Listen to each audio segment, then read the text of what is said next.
like to congratulate all of our retirees, but we have to get back and do work. No, we're going to keep that. We're going to put that. Put it in the main locker. Okay. You can just stand there. Yes, thank you. Thank you, Ms. McGinn, for coming in. Items for information, we have the middle school has been accepted as an IB school. Dr. Johnson, I'm going to let you do this. Introduce. Yeah, I just wanted to add my congratulations to those and many others who have provided it. It took years of work to put this thing together, but what's probably more important is the professionalism and the courage to move forward down this road and the esprit de corps that exists within the middle school. So on that note, I would like to introduce Sheila McGinn, principal. So, just to kind of start out with a little story about the MYP, 15 years ago, I moved from the high school to the middle school as an assistant principal. And my first year there, there was a group of teachers, Kenny Bowman, who is retiring this year and was just here, Kenny Bowman included, who were flying to Pittsburgh to be trained in Category 1 for the middle years program of the International Baccalaureate so that the middle school could become an IB World School. Well, that was 15 years ago. And they went and got trained and they came back, and then due to various and different reasonings through the IB, having only a 5-year program when what we needed was a 3-year program, and all of this different changes, finally it came to be that we could become one because IB was accepting a 3-year program, so it could just be the 6th, 7th, and 8th grade, and then moving on into the diploma program at the high school. And then it became the discussions, and then a few more discussions about why it was so necessary for the middle years program to come to Southside Middle School. And I would like to thank the Board of Education for 3 years, and Central Office for 3 years ago, giving us permission to run, fly, be free, and do what we needed to do to become an authorized school. Christy Selecchia Ferrone and Francesca Wasserman are our middle years program coordinators at Southside Middle School. They are teachers extraordinaire, and they are going to explain to you what our process was and what does it mean to be an MYP school. Thank you.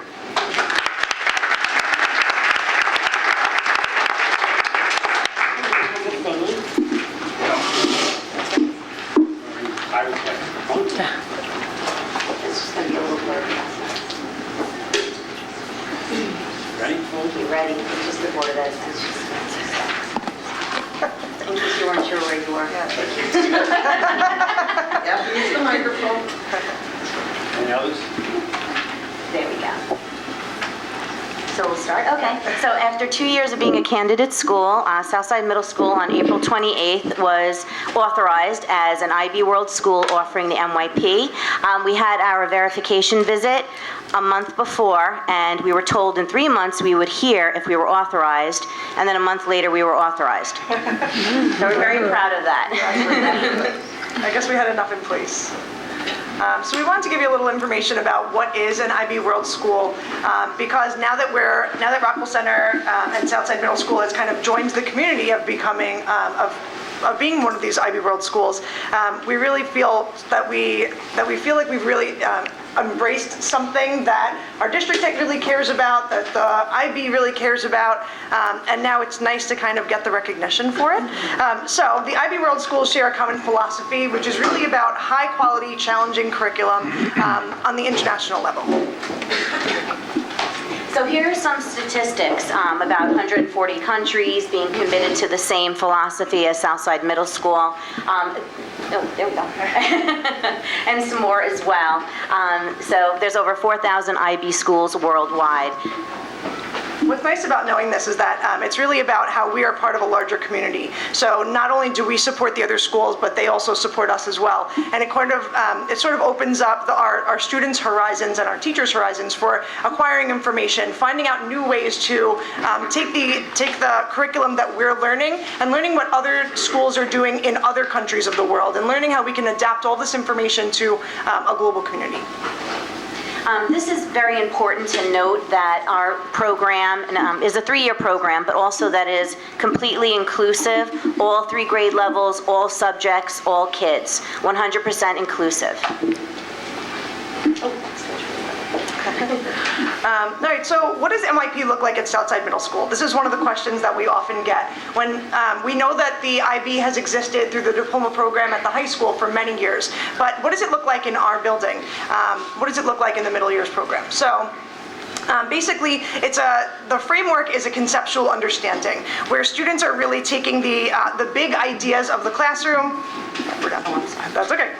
They're taking the big ideas of the classroom and they're really understanding how the power of questioning can take them to another level. So they're understanding ideas in new ways, and they also can transfer those ideas from classroom to classroom. So what they learn in a math classroom can also be applied in other classrooms throughout the building, that they will be able to make those connections over the course of the day. There's a strong interdisciplinary connection there, which is really important, so kids can see how certain skills relate in other subjects. Also, of course, all the framework is created through inquiry to hook kids, their curiosity, to inspire a love of learning and curiosity to engage them. And that's really important, so it's not just chalk and talk. So a lot of what students actually do in the classroom is it's not just about learning what the teacher teaches them. A lot of the MYP is really about taking the information and applying it to the real world. Why do I need to know about geology? Why do I need to know about this math formula? How will it actually apply to my life in the future? And so there's a large emphasis on that in the MYP because students are actually taking this information and applying it to project work that they're working on both in class and at home, so they can take this information and make it useful in their life. And the broader picture is that hopefully they can apply this information in the real world as they become, career oriented. Okay. So this is just where we're headed, some next steps. We have something called an action plan, which it's ongoing development of how we are addressing the standards and practices of the MYP to make sure that we're in alignment with IB philosophy. So that is something that we'll continue to develop. We received on our report for authorization what's called recommendations as well as commendations. So we need to address our recommendations in order to fully align with the program. And then we did receive a lot of commendations, which was really nice. Such as inclusivity, as well as a caring environment that makes everyone feel like a valued learner in the community. So part of Christy and my responsibility is to make sure that everything that we do in our school is well documented in order to show that that everything that we do is in line with the IB philosophy. So that's what part of our action plan is all about. Another thing that we really focus on throughout the year is training our staff in terms of the MYP requirements and all the things that will make our school a better school with the IB philosophy in mind. So we do a lot of professional developments that happen after school in addition to the regular school day to be able to inform our teachers of basically what's coming up the pike, things that they have, that they know they're going to be required to do, and then talking about how that can be applied into our classrooms so that the students will benefit. We do an annual review of all of our policies that are driven by the MYP, and they also are in alignment with state and local requirements. What else is up there? Of course, we're going to continue to conference with teachers. We meet with them often to offer them support, as well as new teaching staff, so they're familiar with the MYP. Okay, and then lastly, Christy and I meet with administrators and academic facilitators from every department in the building in order to make sure that we're all sort of on the same page and open the lines of communication. It really sort of helps our building stay. I mean, it's one thing that I think our building prides itself on anyway, but we're very good at collaborating and working together to make sure that our students are getting the best education possible. Okay, so now taking off our coordinator hat for a second and putting on the teacher hat, this is what is going on for the teacher implementation at the high school. Teachers are required to talk about what they're going to be doing in grades 6, 7, and 8 within each subject area, but also what they're doing across each grade level in every subject area. So the lines of communication are open, and we need to foster these approaches to learning that students will be carrying with them from subject to subject and year to year.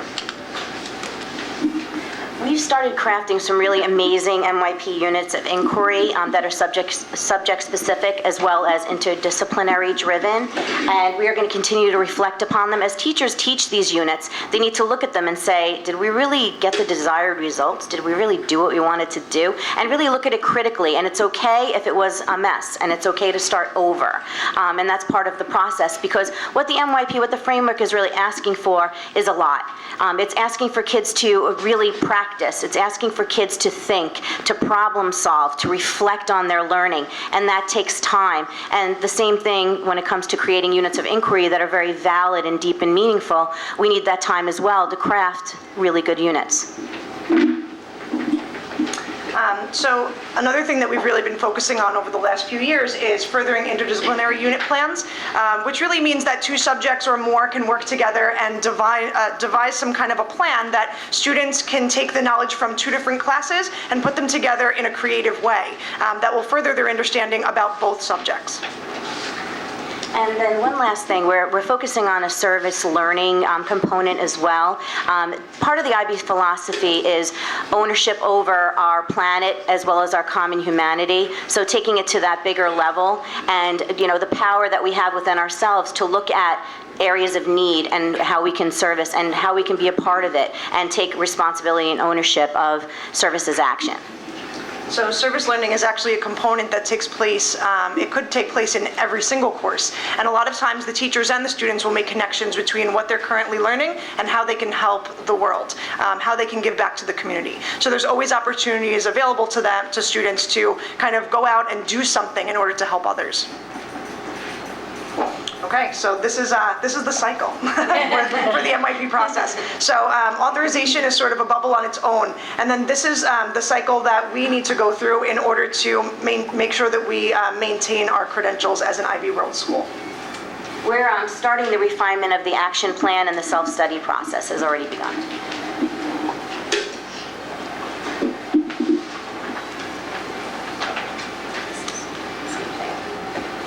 Okay, so these are some more of the steps.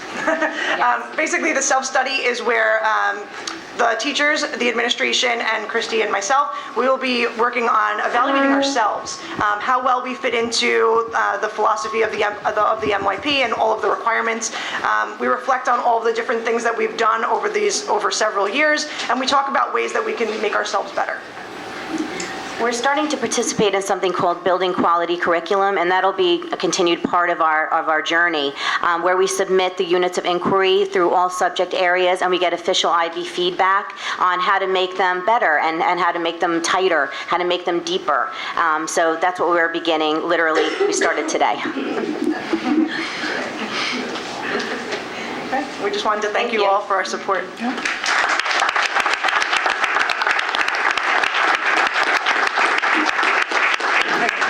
Wait, before you sit down, quick question. I have a quick question. I don't know if anybody else does, but first of all, congratulations. It really is. It's remarkable. Congratulations to you, to administration, and to everybody at the middle school, because really it is a huge team effort.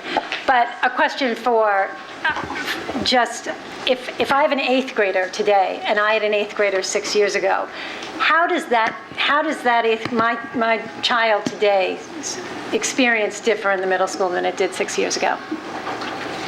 Well, that's a good question.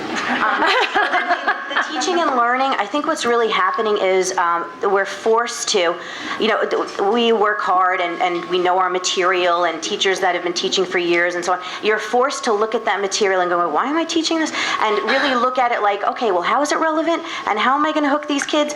And I think, I know we personally feel it's very invigorating to look at something through a different lens and to really make connections, and also just to share that enthusiasm with the kids. But I think it's really just more depth over breadth and more time. The kids need more time to let things soak in and practice and investigate and apply and make mistakes and then try again and then talk about it or write about it. So I mean, that's personally what I thought. Rose, Jen, and I go in and out of the classrooms all the time observing teachers. And in looking at a classroom, say an ELA 8 like Francesca teaches now and a few years ago, you're seeing questions, the questions that are being asked of the students are at a deeper level.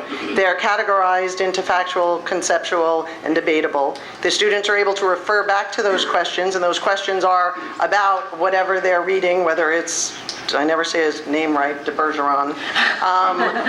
But it's a very different lesson than it was 3 years ago, because it's not so much, here, learn this, understand it, and give it back to me on a test. It's learn this, understand this, tell me how you understand it, why you understand it, and what are your perceptions. And it's much more of that kind of really rich conversation is what you see in the classrooms. Same thing, I'll go back to the 6th grade biographies. I probably told this story before, but in 6th grade they do biographies. It used to be students standing up in the front with their cards like this, and they're going to tell you about Jackie Robinson. And that was it. Now they're there with their iPads, and it's been airdropped, air served onto the smart board, and they're also discussing Jackie Robinson. Was he, in view of the MYP learner profiles, was he a risk taker? Was he organized? Was he a communicator? Was he, and they'll go through the learner profiles, and at the end of a student's presentation, all the other students have to give reasons why they think he was any one of the learner profiles. So those are the things that we see. I'm going to speak for you too, just so you know. But those are the things that we see in the classroom. It's far richer discussion, far richer writing, far richer inquiry. That's all. Fabulous. Thank you. Does anybody else have any questions? That was pretty good. Yeah, that was good? That was good. Thank you so much. Congratulations. Thank you for coming.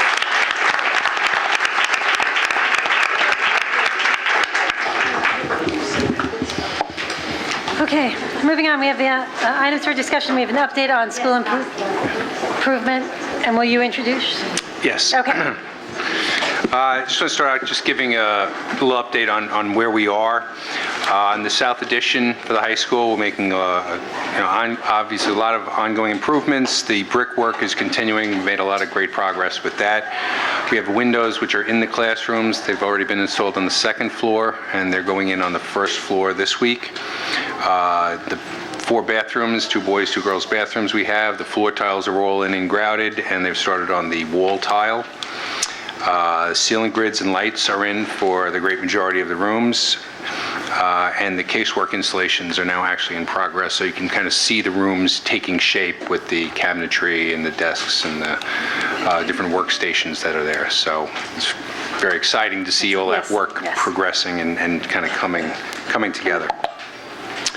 Other projects that we still have going on around the district, we have masonry reconstruction and fire escape work being done at both the middle school and Riverside, so that work is continuing. We also have the boiler replacement going on at Wilson Elementary School.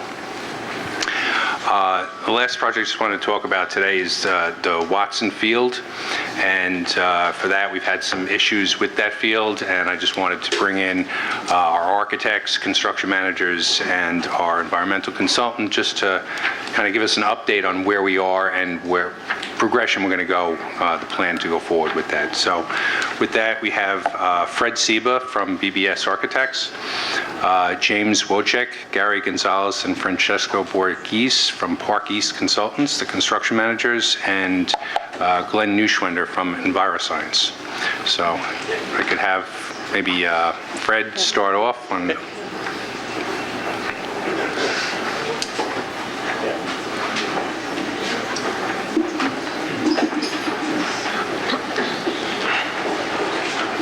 Just going to give you a little history of what the original design scope was over at Watson regarding the fields and the walkway over there.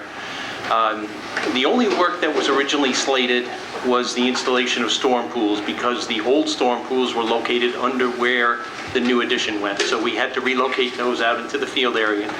So the work scope originally was to excavate that area, store the topsoil, put 20-something new storm pools in there, and then re-spread out the existing topsoil that was there. So we did remove some excavated fill out of the site because we put those pools in the ground, but everything else was basically retained on site. It was scraped off, stockpiled, and then re-spread. There was an existing 3-foot wide asphalt walk that ran somewhat along that fence line. That walk was existing to remain. During the construction, the district asked that that walkway be replaced, so there was a change order where that walkway was replaced. And then there was a second request a little bit later on to expand that walkway to make it approximately 6 feet wide. So that's basically where we were in the original design and then throughout the construction phase. There have been some issues there with drainage, so we've gone back out and taken a look at it. So we have a price from a contractor now. What we're looking to do is to take that 6-foot wide walkway out of there, put a new walkway in, properly pitch it away from the fence toward the field, repitch the field, and then put some drainage in between there so that we'll be taking the majority of the water away. It'll be properly pitched, it'll be properly graded.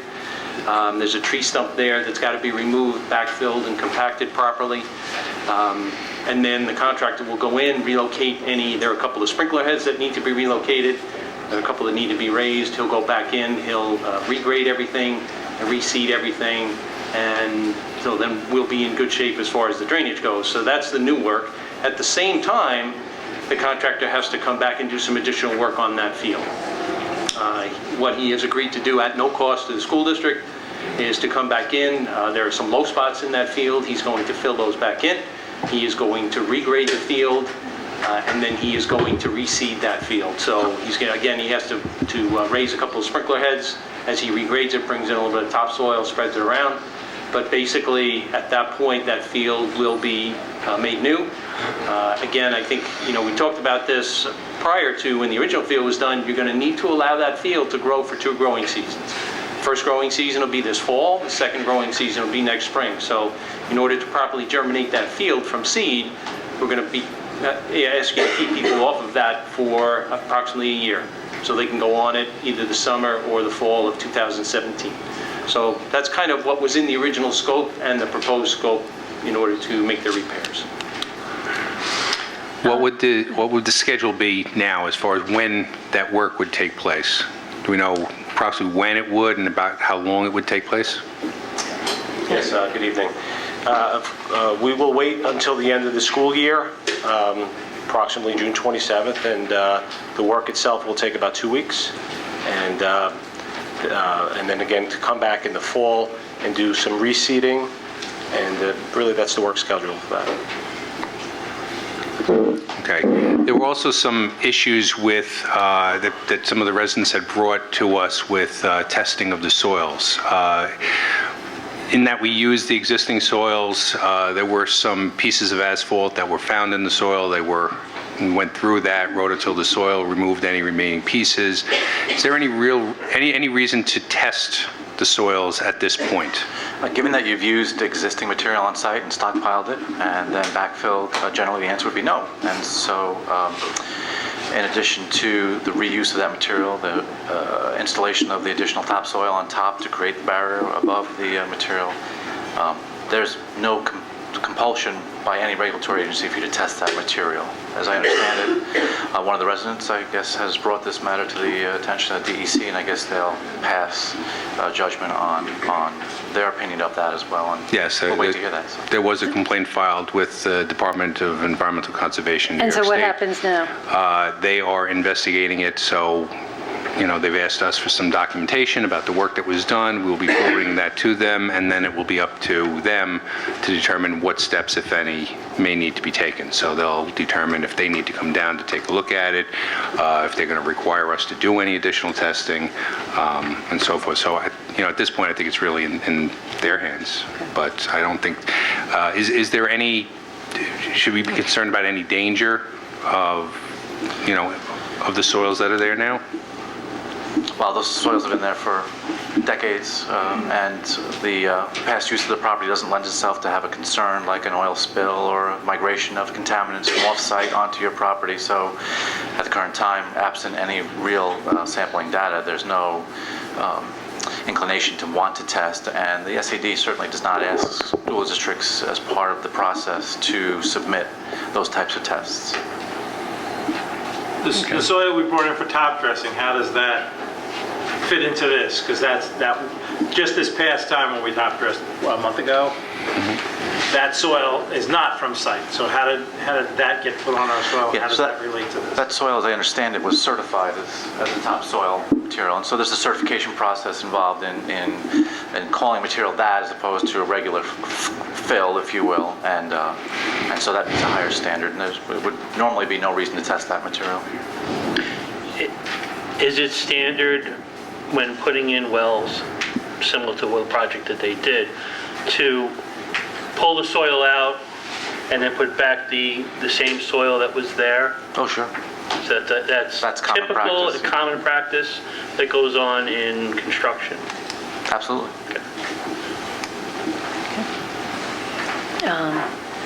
Okay. One question, I'm going to flip back, I don't know if Fred or, we redid the field a month ago. Yes. Right, we regraded the field, we seeded the field. Now we have to do it again. And we lost a season. So what happened in the interim? Yes, last month, the subgrade was regraded, raked and regraded, and new topsoil brought in and seeded. Then it proceeded to rain for more than 7 days, and unfortunately there was no establishment of the lawn, and typically when it rains, it pools, it runs, and it creates undulations within the field. So that has to be taken care of. Contractor is ready to do that. So it was an unfortunate event that we had so much heavy rain and an unstabilized surface because we had no turf at that point. Okay. Okay, does anybody else have any questions? Is it safe to say that it was level, and then with all that rain, the soil settled in certain areas, creating a lot of those puddles that were there? Because, I mean, I know when I drove by, I saw like little mini lakes, you know, and where did the dirt go? I mean, I assume it just like, did it wash away? I mean, Yeah, it's just, it displaces. It goes from one area, maybe it washes with the water and the current of the rain, and it's displaced into another area in the field. Sometimes you have wash-off that may occur. It's you know, just having that much of a rain event so soon after the new topsoil being spread is it's an unfortunate occurrence, but it's Mother Nature, and we could not control that. But we can't control any restoration that needs to occur. thank you. Just on the testing, now we tested at the request of residents and found the soil to be consistent from the old field that we did nothing to. The soil was consistent because we just pushed this soil from the half we worked on into a pile and then re-spread that out. So we didn't, you know, the soil was the same on both sides, proving that we just pushed the soil back that was there. And then we added new topsoil, which was certified on top of that. So it would not normally be tested for anything as long as it proved that, you know, we didn't bring in other fill. We didn't, you know, take soil from a construction site and dump it there. So that's what we've done. Yes. Okay. Yes. Okay, because these gentlemen have been sitting through our meeting, I'd like to be able to let them go home. If anybody has any questions just on the Watson Field, I'm going to open up the microphone just so I can let them go home. I know everybody's waiting to ask other questions. Does anybody have any questions on the Watson Field? Okay. Thank you very much. I appreciate all your time. Thank you.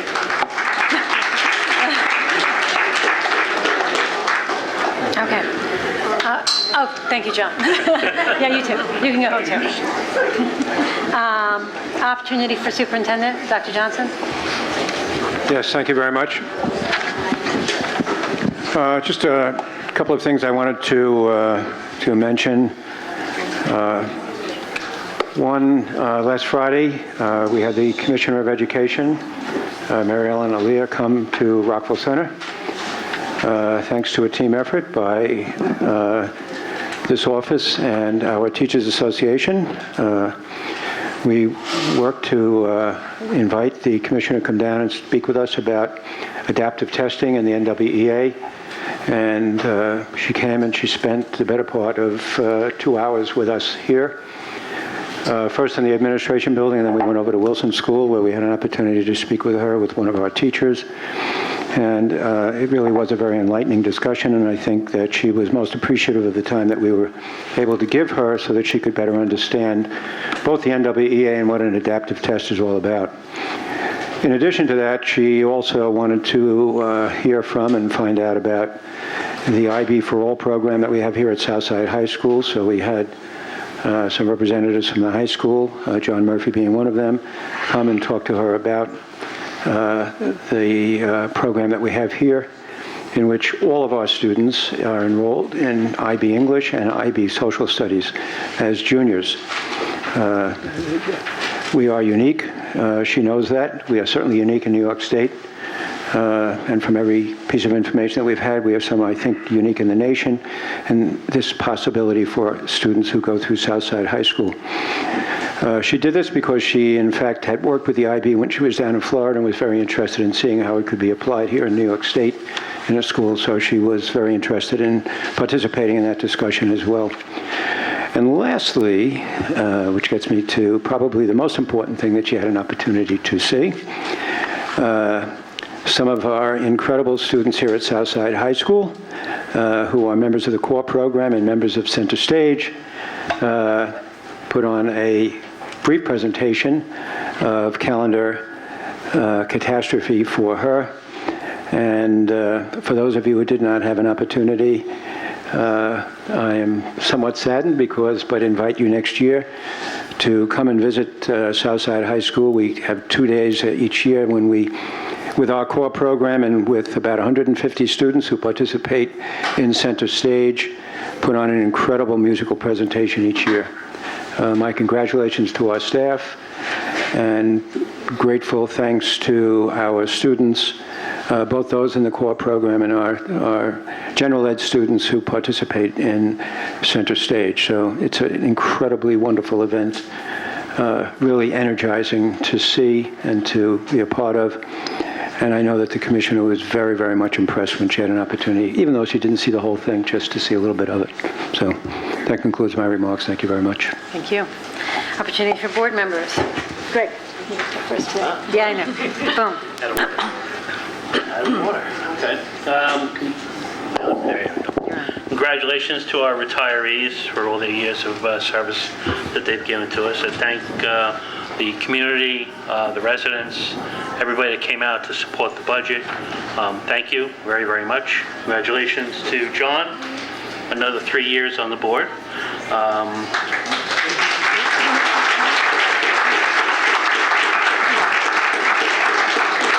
I also like to thank our PTAs for all the support that they've given the school district over not just this past year, but all the prior years.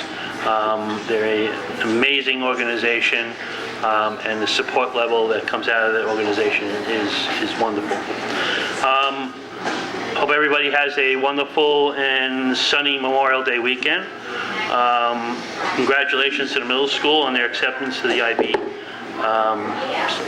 school system. And I had the pleasure of attending the 6th grade concert at the middle school the other evening, and it was extremely wonderful to see how far these kids that have started playing instruments in 4th and 5th grade, and to see them performing in the 6th grade was a wonderful experience. The chorus at the end was a beautiful finale, and it's wonderful time of year to hear those concerts. Thank you. Thank you. Yeah. Well, Greg did say an awful lot. Sorry. I did. That's okay. I stole them all. That's fine. The most important one, certainly. Congratulations to the retirees. Thank you for your service and all the years that you've given to this school district to make it as wonderful as it is, as was evidenced by Center Stage, which involves so many students. And when they say it takes a village, well, this is a real opportunity to see a village together working hard to produce something and perform. It was just incredible and it's amazing. I've seen it every year that it's been performed in this district since its inception, and it gets better and better every year. So congratulations to all of the people who participated in it, some of whom are not our staff, but they come out and they help us, and they do a really amazing job. So congratulations to them, and thank you to the community for passing our budget. I'm going to be a little repetitive, and congratulations to John. Glad to have you. Thank you. John? I'd like to congratulate our retirees also. I'd like to congratulate our athletes who tomorrow the varsity lacrosse team plays at Hofstra at 8 o'clock. If anybody's interested, they're moving on. Our sports program is a phenomenal program, and it's great to see them, keep going as far as they can to hopefully win the championship. I know a majority of people here are from Riverside to speak about the issue from Riverside, and my one issue with a lot of the emails that we received is they were addressed to the Board of Ed. And I just want to set the record straight that the Board of Ed didn't approve what is conceived as someone moving to another school. We authorized phone calls to be made, but nothing more than that. The administration, and I'll say is my opinion, took it to another step, and that's the administration, not the Board of Ed. So it's, for those of you who have emailed and said it's the Board of Ed, it's not the Board of Ed. It was the administration that went that extra step. I'll call it the extra step, and the explanations will come from everybody and how everybody feels about that. So that's all. Thank you for coming tonight, and we do appreciate your comments and your concerns with the district, and we will definitely, take everything you have to say and, and weigh the options that will be in front of us in the next few weeks. Thank you. My turn? Yes, it's your turn. Just a quick note about our retirees. Our staff members are part of the wonderful fabric that we have in our district.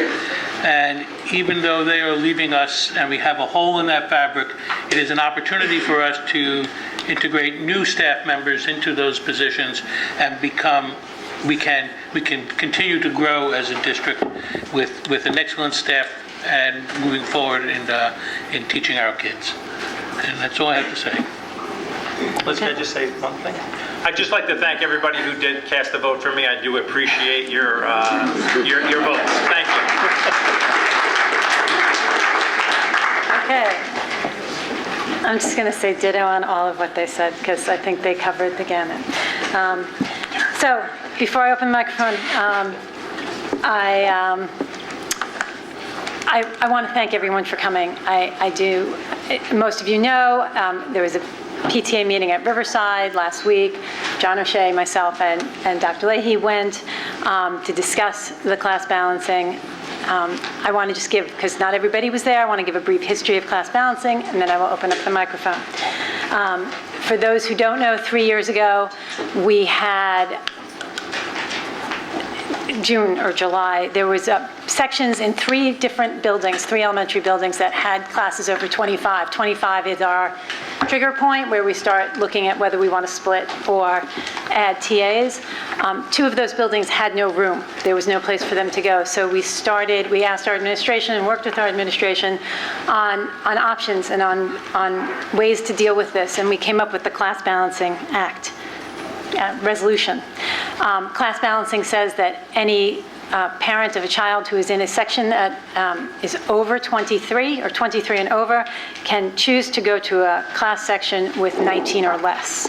Our goal in class balancing was to utilize our resources. The intent was never to look at one building and populate it or take from another building. The intent was to balance within the entire district. The resolution was turned into a district policy last year. 16-17 will be the 4th year that class balancing policy has been in effect. People choose to utilize their class balancing for many reasons. Most people do not. Most people stay where they are. But there are some, for whatever reason, we don't really ask their reason. It doesn't matter.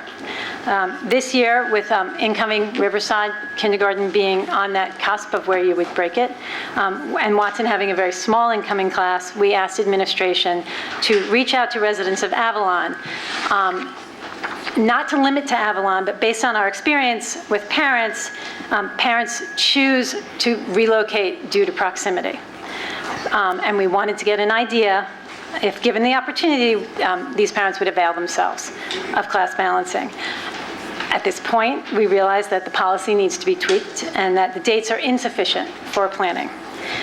All parents, whether in Riverside or any other school, who are eligible under class balancing policy will receive a letter in June and have the opportunity to apply to go to an open receiving school.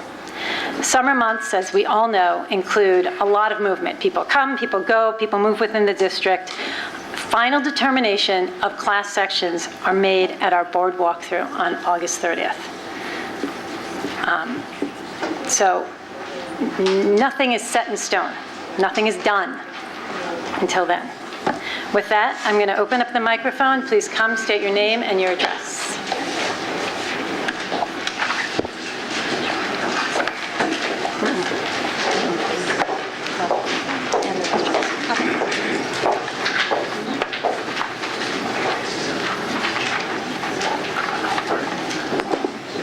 Thank you. Dr. Johnson, members of the board and administration. I'm sorry, I'm going to interrupt you. I don't mean to. You have to state your name and address. It's just. Yep, already got the air. My name is Brian DeRubio, 1 Hendrickson Avenue, Rockville Center. I've lived here for 13 years. I have children in all 3 schools presently, high school, middle school, and the Riverside Grammar School. As you know, as most of us here, we're here to express our concerns about the actions that the administration took, how it's negatively impacted Riverside. And while we're going to focus on a number of issues, I want to just focus on 2. I'm going to make this brief to give everybody a chance. And since I'm a finance guy, I'm going to focus on numbers. First, as noted earlier, the budget was passed. It was a $109 million budget. And it was passed overwhelmingly by the community. And as we think about the impact on the budget, or the impact of the budget on the residents here, we understand that the school board is trying to minimize the annual tax increases. School taxes obviously are a big concern. But I want to put this in a little bit of context as it relates to this issue, because I know cost is an issue. The estimated fully loaded additional cost for a kindergarten teacher would represent only 10 basis points, or 0.1% of the total budget. Or in other words, well within a margin of error that any budget would have, whether it be a school or a multi-billion-dollar corporation. So, you know, I know funds are a concern, budget is a concern, but this really is a de minimis impact on the overall size of the budget. So I just want to sort of make that point. The second item I just want to bring up is the physical constraints unique to Riverside. As the first school, it's the smallest within all the grammar schools. The kindergarten and first grade classrooms are really tiny. They're 20 by 27 feet, or 540 square feet in total. Today, packing in 26 students in a classroom with the TA and a teacher just leaves 19 square feet. Actually, it's 19.3 square feet per person in the room. And I want to put that again in context. According to studies, and the 3 handouts that I gave to you, and if anybody wants them, I have extra copies here, recommend that the accepted minimum of 35 square feet per student and occupant per room in an elementary school classroom is the minimum. And one of the papers actually argues that it should be more like 50 square feet per student.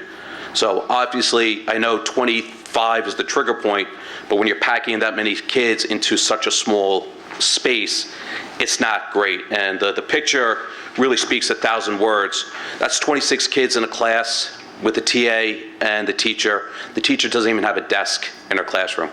There are so many kids and so many people packed in that class. So I think that picture speaks 1,000 words. And just as another point, you know, I was doing a little bit of research. Even in prisons, you're allocating 35 square feet per person. So that's actually a federal regulation.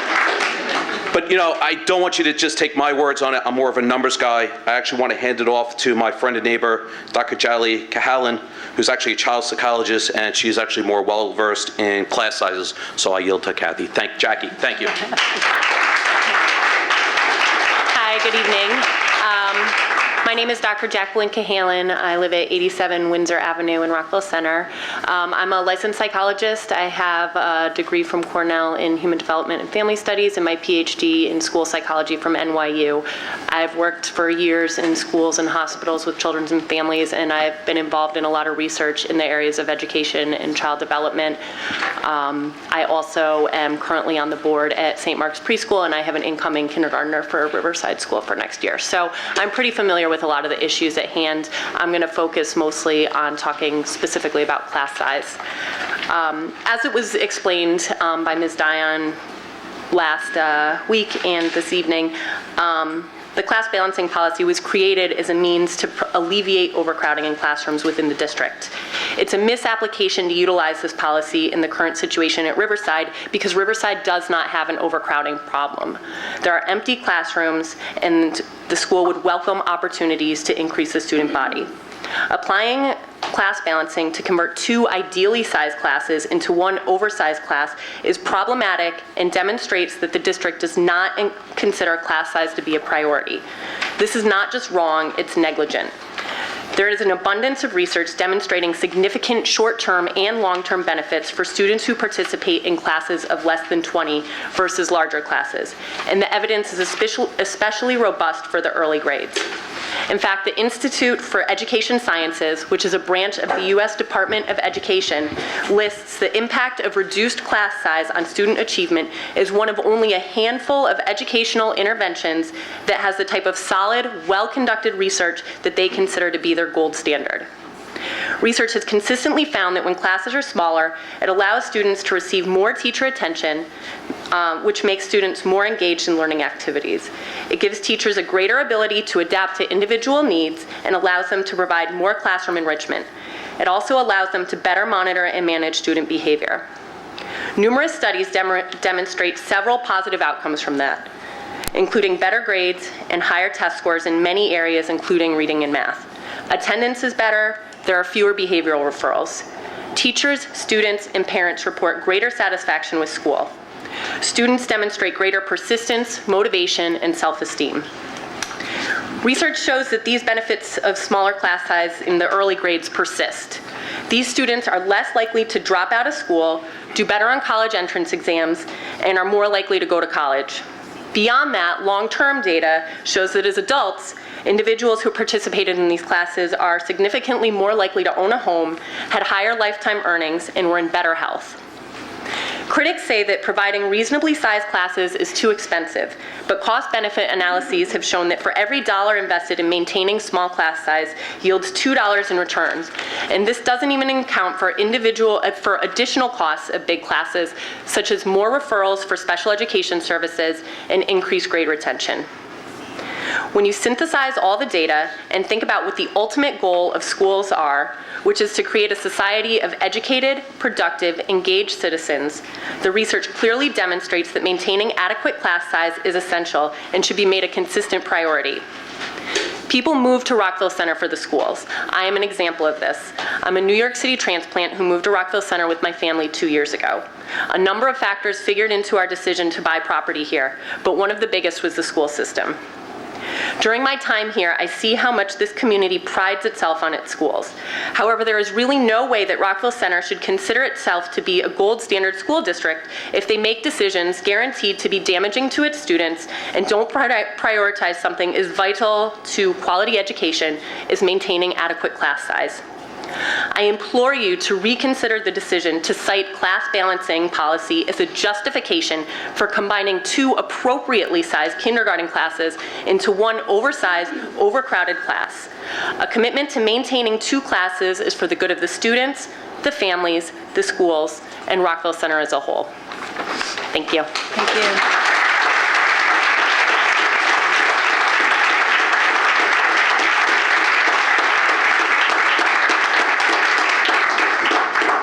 everyone. First of all, I would like to thank you all for all your time and all your hard work. I know you don't see this many parents to come here and say we appreciate what you do. Usually it's to come and complain. So before I get started, I just wanted to say thank you. Thank you. My name is Mariana Bracco. I live on 124 Shelburne Place. I've been here for 11 years, and when my husband and I moved here, it was with the intent to attend Riverside School. So I just had two comments, and I wanted to make them in regards to class rebalancing and also to the Avalon Bay residents. So the first is, it seems to me that the rebalancing provision was written for overcrowded schools like Hewitt and Wilson, and did not consider the possible negative ramifications for a small school like Riverside. I understand, as a cost-saving measure, the board likes to keep the number of elementary class sections to a minimum, and would prefer to hire TAs to assist in larger classes rather than hire an additional teacher. And as a taxpayer, I appreciate your efforts to keep costs down. However, this provision does not consider class sections per school, which I think is equally as important as class size. If the district's goal is to have 77 sections, then the district's goal should also be to have a minimum of 2 sections per grade prior to invoking the class rebalancing provision.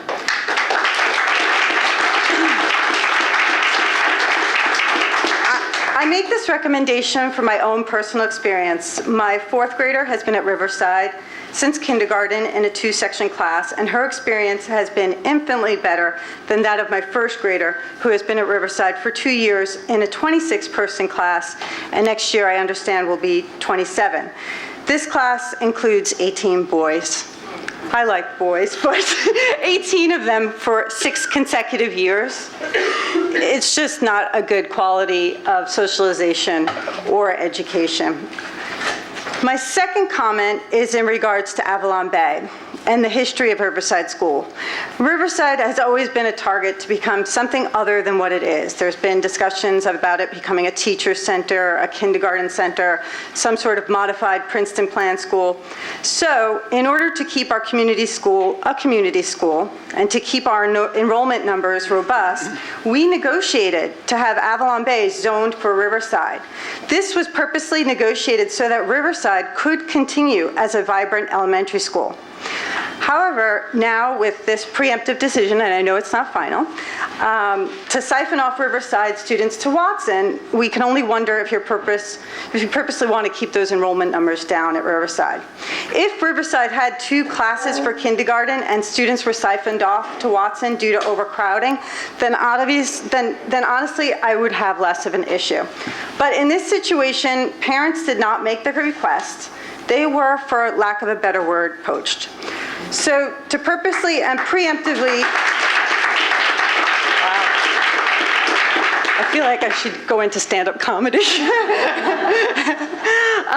So to purposely and preemptively take students zoned for Riverside and to leave Riverside with a single section class near maximum capacity is really not in the best interests of our community school nor our students. I know some numbers were pointed out before, but I will point out that Avalon pays nearly $1 million a year in pilot to our school district. So if that means adding another division, especially to Riverside where Avalon is zoned for, money should not be an excuse.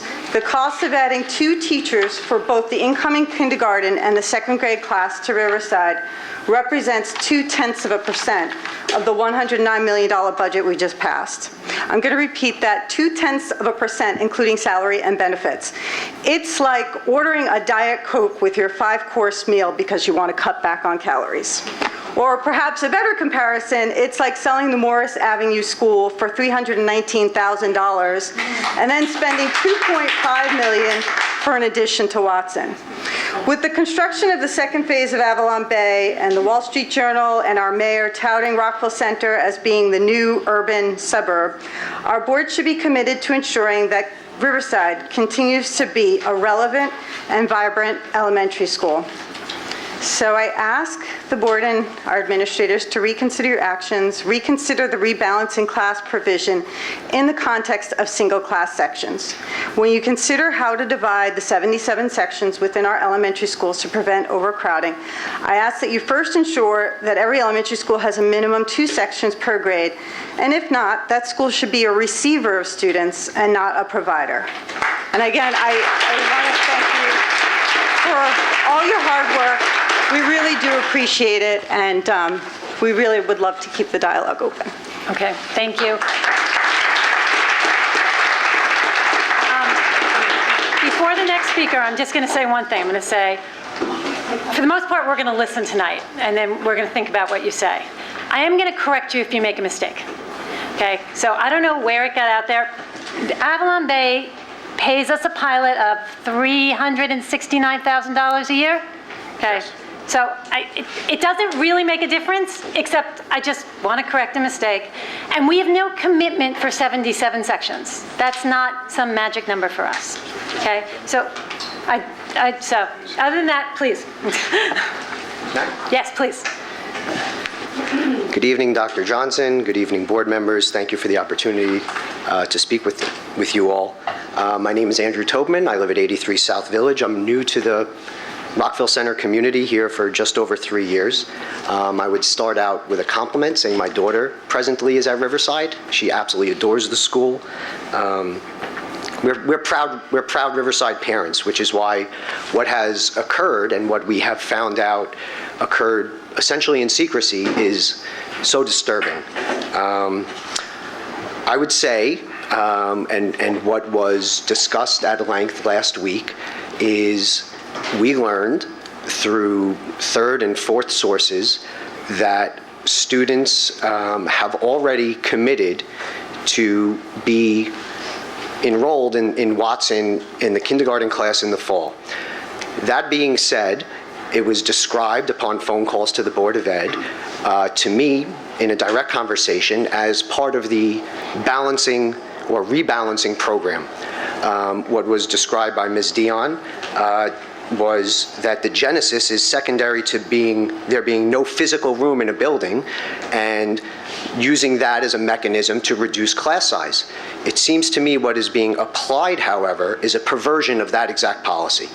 What you have instead is you have 27, now 28, according to the data that was supplied to us, students that are eligible to enroll in the school next year, and students instead are being removed, poached, gerrymandered, however you want to describe it, or however I will describe it, to be shifted to another school which they are not zoned for.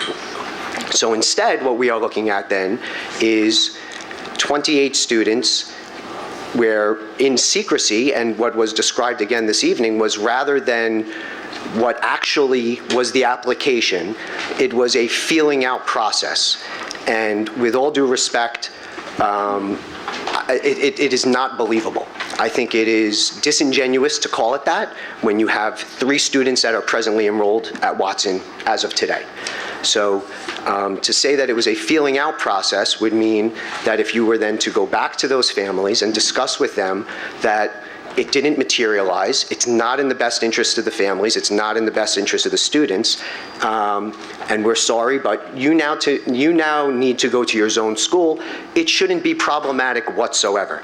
So what we are looking at is where we have now 28 students, and in years past, my understanding, and I'm new and I'm happy to be corrected, is that 27 or 28 students would serve as the threshold for splitting the classes. In fact, it is my understanding that last year, the class size at Riverside was 27 students. So I would ask the board, and I'm not here necessarily to give speeches, I think as members of the community with this much at stake, we deserve responses, not just we implore you to reconsider. I think that the information, we have a right to have it, you have a right, excuse me, to digest it, but there needs to be another open forum where we get explanations. So what I am asking, and I would like a direct answer if it is available tonight, I would love to hear it, I'm sure the rest of the community would love to hear it as well, is why was class balancing not invoked last year when the precise number of students was identical to the number this year? 2 reasons. It wasn't the precise number. There was actually 29 last year. But more importantly, there was no place for them to go. You need a class size of 19 or under, and there was no place for them to go. Well, It's in all the other buildings. It's a, yeah, There is you're no looking, place yeah, to send anyone that would go through class balancing. right. well, I You're don't looking, think your spreadsheet confirms that. you're looking, what's the date on your spreadsheet? It is what was provided to me. Right, So that's today, but my point is. you good folks have access to information No, that I do not. that's- So the to say we spreadsheet- have a number of 20... No, wait. Go ahead, wait. I'm sorry. The spreadsheet that you have is today's numbers. Right. The spreadsheet that we looked at in June of 2015 was June of 2015's numbers. And as I said, things change over the summer. People move out, people move in. At the beginning, I know that there's 26 students in the first grade. At the beginning of the year, there was 24 students. And people move in. Okay, but you're redirecting me away from my exact question, which is why we are looking at a kindergarten class that has 14 and 13, and it was a split class with no thought given to invoke class balancing. Because there was no place for them to go. Wait, Liz. Last year it was 29. It was 29 it's 14 when we and made the 13 now. decision. Right, but Can't offer something unless you have a place for them to go. So therefore, last year, in last year's numbers, we couldn't offer another class in the district for anyone that wanted to do class balancing to go to. With a balance. look, if you look at the current kindergarten right now, there's no class other than Riverside that has an average of 19 or under. There are two. There is one at Covert and there is one at Wilson. No, it has to have an average. Oh, an average, I see, okay. There's no place. Plus, there were 29 students at the time the decision was made to split into two sections. Okay, so what... So they've lost since that date. So as before the mic was opened up to the community, what was described was that, again, the genesis of this program was secondary to a lack of space in certain areas, a desire to not have a class put in an art room or a class put in a music room. We are certainly in the Riverside community not dealing with that whatsoever. So instead, what we have here is where we have two ideally sized classes that is now being constructed to pervert the precise goal of the program is to reduce and minimize classes, to increase, as my good colleague pointed out to you, the benefits in an educational setting, and most of you are educators here, and I think that it is preaching to a choir. These are facts and data and statistics that I'm sure you're all well aware of. But what we're looking at instead is that the policy is being used and misapplied. It's now creating one class in Riverside. And to me, even though I'm new to the community, what I see and what I can extrapolate from that is that we are now looking at a system where the goal will be to have one class at Riverside every single year, and that is now the model for Riverside. And I think that that does an enormous disservice to the community, does an enormous disservice to property values, it does an enormous disservice to the quality of the education that the children are receiving.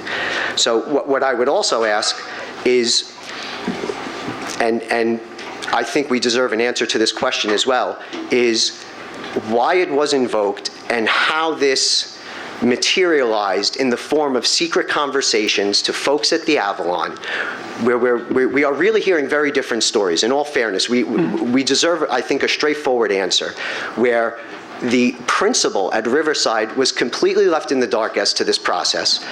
It only came to light, and when this was brought up last week, it remained uncontroverted by the two folks that attended the conference, was that the nurse at the school called the incoming families and only found out from them that there had been these conversations behind closed doors, and we'll never know the substance of it. So the application is supposed to be in a fair process with equity, where everybody gets a letter in June and has the same timing and decision-making possibility to avail themselves of this.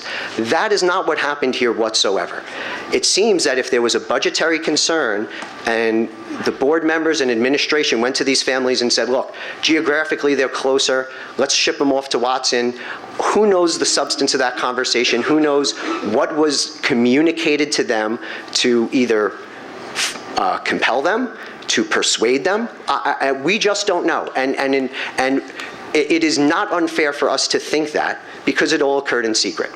So I think the community that has appeared here tonight, when you're looking at two families, one with twins and one other family, versus the 25 other families who are now stuck with a unmanageable, untenable class size, deserve an answer to that question as well.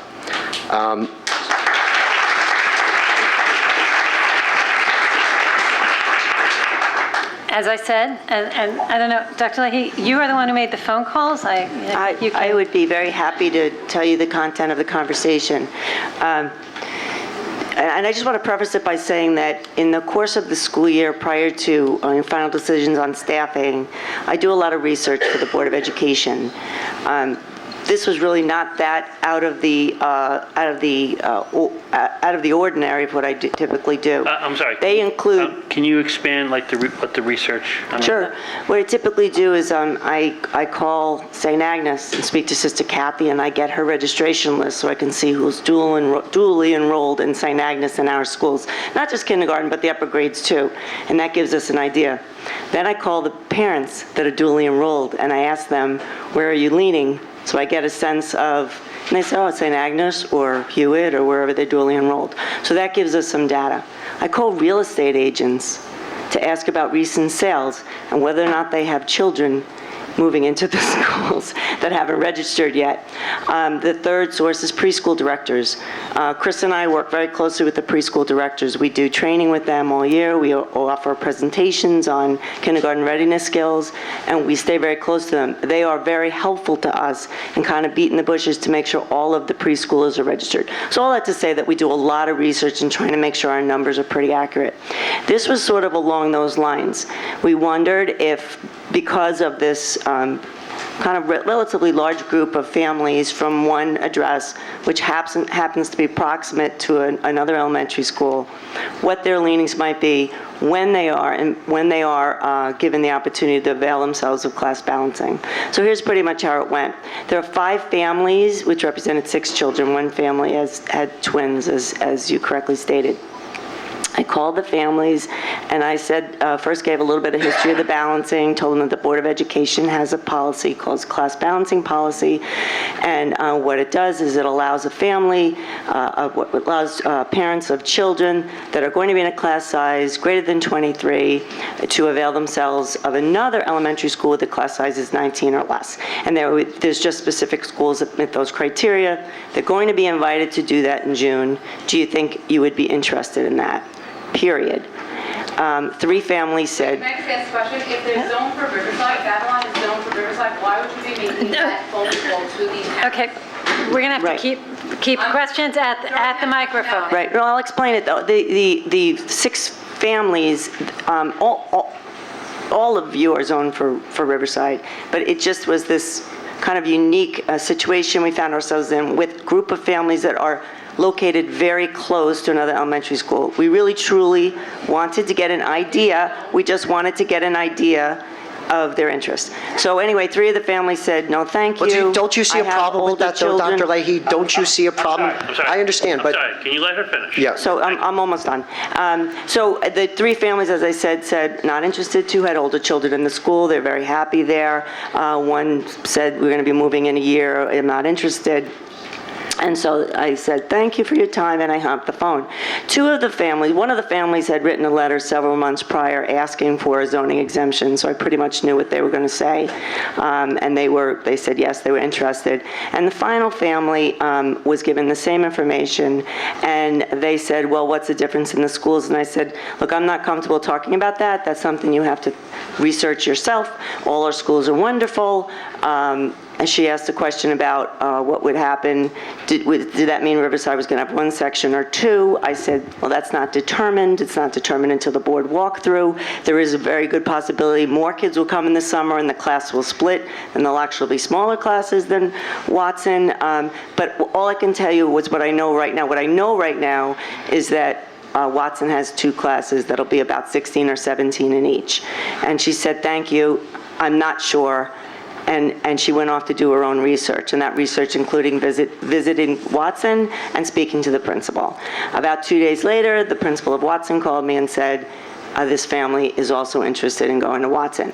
I reported that information to Dr. Johnson, who in turn reported to the board. Obviously, it was really, and I don't mean to downplay this, but at the time it was sort of a non-event. I kind of went on to the next task. The task before me was see what the interest is. I did. We found out there were 3 children interested. We reported that to the board, and we moved on. That's what happened. And with all due respect, an error in judgment has now snowballed, even though there might not have been a certain degree of malice when you started the process, but it clearly was an error in judgment, because if you have a policy, you're applying it with bias and unfairly to the families you are not speaking to. They are left in the dark, and what has happened is that has now, as these things often do, one small error in judgment turns into much bigger ones. And you now have the families enrolled at school at Watson, and the balance of the families, a far greater number. We're looking at 25 families versus 2 families, okay? The balance of the families are now way worse for the wear under the circumstances. So if it was in fact presented to this family as a feeling out process, when the family chose to live in the Avalon, I suspect that they did so with an understanding of what school they were zoned for, okay? It can't be now that if an open discussion is had with these folks, that they are now going to be absolutely stunned at the result that they have to attend the school that they're zoned for. So I don't just implore, I don't just ask, I don't respectfully request. The board today should convene and tell us that you have 28 students. It is more than enough to have 2 classes. I think, as using history as a barometer, what I have learned through my discussions with you good folks is that the number only increases. That history tells us that we are looking at more students. The Avalon is having another 120 plus units prepared there. So you're only casting the die for something that has to project forward and can create a worse situation. So at this point in time, beyond just telling us we'll consider it, I think there ought to be some acknowledgement that what has happened here was inequitable. It was unfair to all the good folks in this room. Thank you.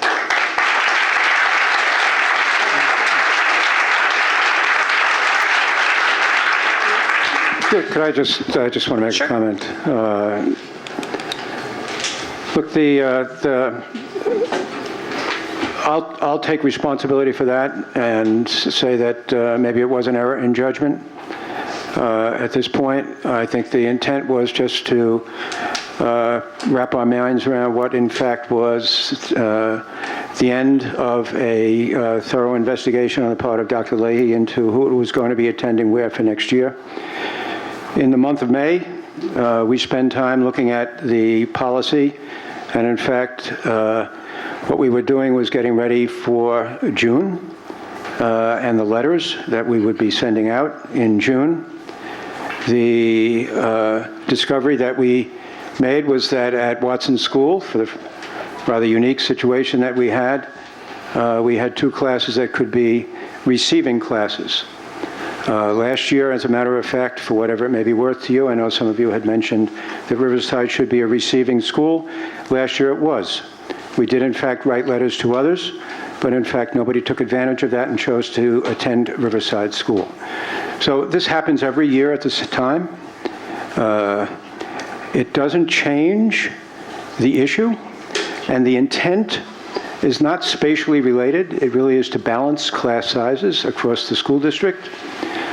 Some of you have brought up discussions that have taken place in the past about Riverside School being used as a kindergarten center, being part of a Princeton plan, and you're absolutely correct.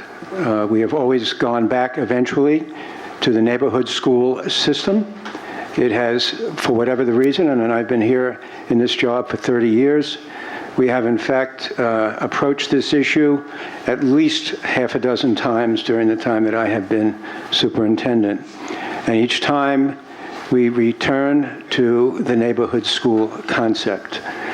The attempt of the board at this time, rather than intercede and in fact make decisions on behalf of families and decide who is going to be going where, and in fact to rewrite or redraw attendance lines, what the decision was 5 years ago was to create choice so that families within this community would have opportunities to attend other schools in order to balance class sizes. We do have extremes, as you can see from the information that you have available out in the hallway. We have classes as small as 13, and we have classes as large as 27. This class balancing policy was put together to enable the school district to create opportunities for residents within this community to decide that they could, if they chose, go to another school. That's it. It happens every year during the month of June. This year, I guess what we did, and I will take responsibility for it. The direction that we had gotten from the Board of Education, which was to gather additional information, we took a step further when Joan, in fact, Joan Waldman, the principal at Watson School, met these families, and in fact allowed things to possibly go beyond what they should have, in that these people, just so you know, are not registered in another building. They continue to be on the roster, as you can see from the enrollment data that we provided you this evening. They are still on the roster at Riverside School and will not, in fact, be moved until such time as in writing they apply to the Board of Education, and in writing they are, in fact, given permission to move to another location within this school district. So we have this unique opportunity. It has happened in prior years. A few years ago it happened, last year it happened at Riverside School. We did in fact have a kindergarten class that was small, and in fact what we did was we reached out to other schools and families in other schools, inviting them to send their children to Riverside, and they chose not to do so. In other years we had a problem at Hewitt School, and in fact we did invite people to make a choice. They did, and they attended other schools, much to the chagrin of some of the parents who were in fact involved with those classes. And in fact, we heard from those people during the months of July and August. So quite frankly, this discussion that we're having with the Riverside community is one that I think would have happened no matter what. And just so you know, the discussion that I had even with Joan was that in the event that class balancing was going to go into effect and these parents had in fact said that they wanted to go, the reason for, Joan asked, what about the kids? Why would we send them to another school in order to go for orientation when in fact they're going to be allowed to attend mine? There is no easy answer to any of this. You can turn it around any way, which way you would like. You can either upset the people who are in fact invited and required to go to Riverside and say, well, in June and July, they're going to be told they can go to someplace else. So all I can tell you is that from my heart, I never wanted to create this, and I'm very sorry to those in this community who are very upset by, as you characterized it, as an error in judgment. 20/20 hindsight is wonderful. But at the time, I can tell you that it was merely to collect additional information. It was not to enroll kids. We will only do that when, in fact, we have applications in writing, and we will only do that when, in fact, the written applications are approved by the Board of Education later on in this summer. So I'm not sure that that helps clarify matters somewhat. The issue still is class balancing. Does it work or does it not? And is there a way in which we can create within this school district class sizes across the buildings that are somewhat more equal in size and do away with the extremes. And that was the intent of the policy. And we have found over the last year that it's been very limited in its application. Not everybody in the world wants to jump on board in order to move their children to another building.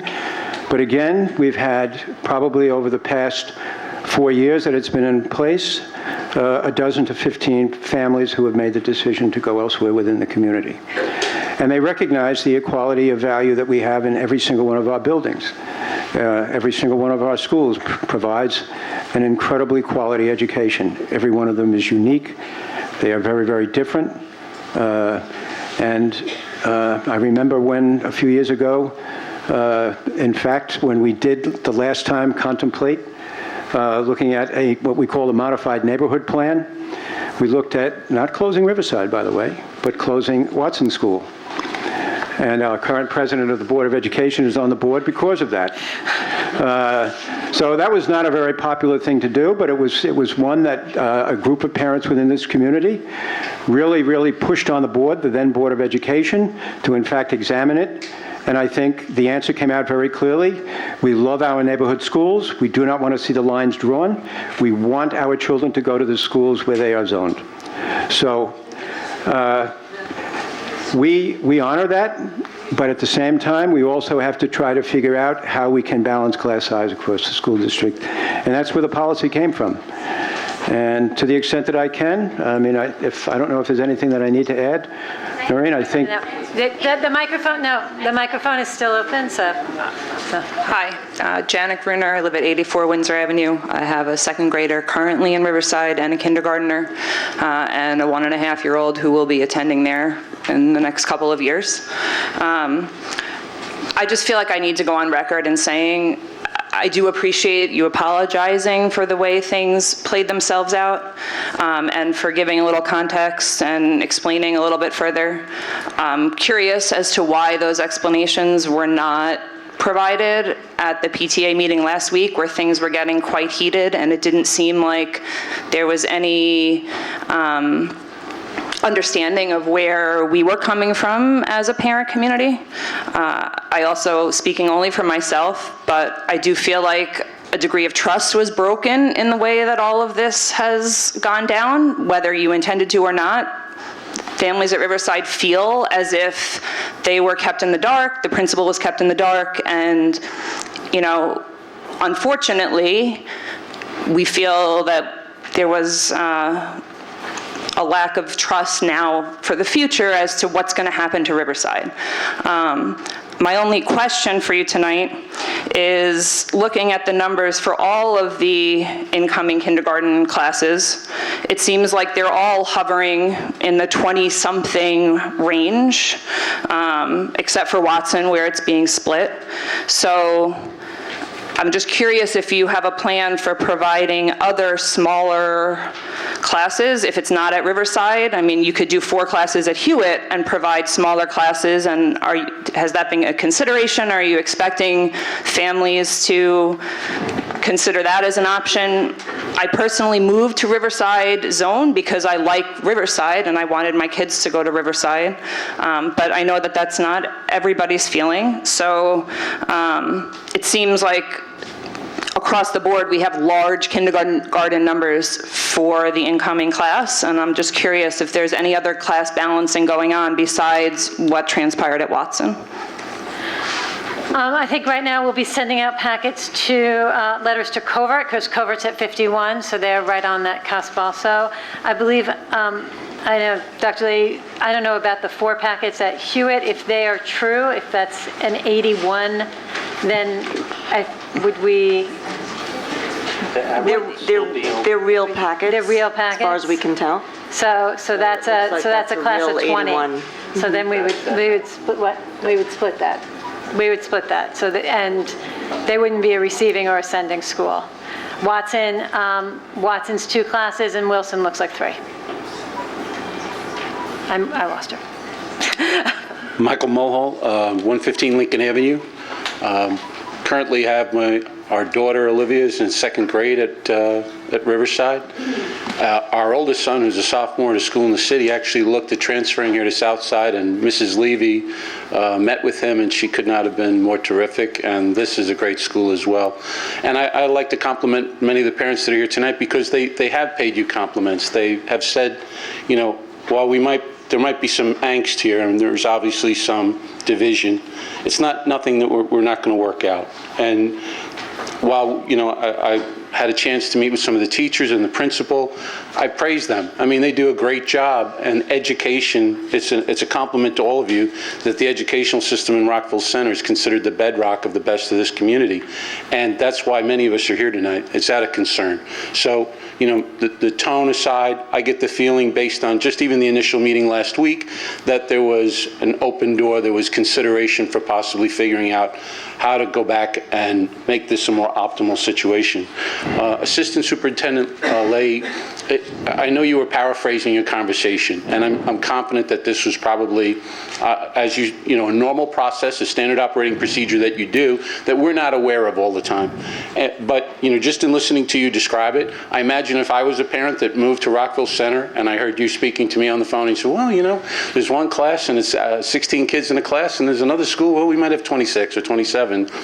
I think it's that obvious with a lot of parents that it's intuitive that a better school is had, a better education is received when there are smaller class sizes. And so it's possible, unknowingly, that when you made that comment, when you framed it that way, assuming that that was the exact conversation, of course it probably wasn't, that person, that family member could have taken that into consideration. And I think that's where some of us find that this process needs to be reviewed.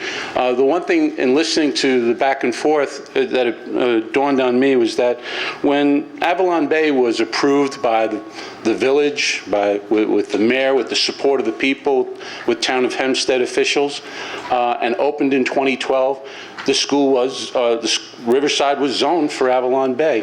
And what I'm hearing tonight is that a resolution is passed, a resolution becomes policy, and that a policy could possibly trump what the community approved more than 4 years ago. I mean, I think there's a gap there. I don't think it was done intentionally, but you can't, I think we have to be careful that the Board of Education, when it takes a resolution and moves it into policy, the policy is not in conflict with the understanding of what the community has. The community didn't approve Avalon as a Riverside school.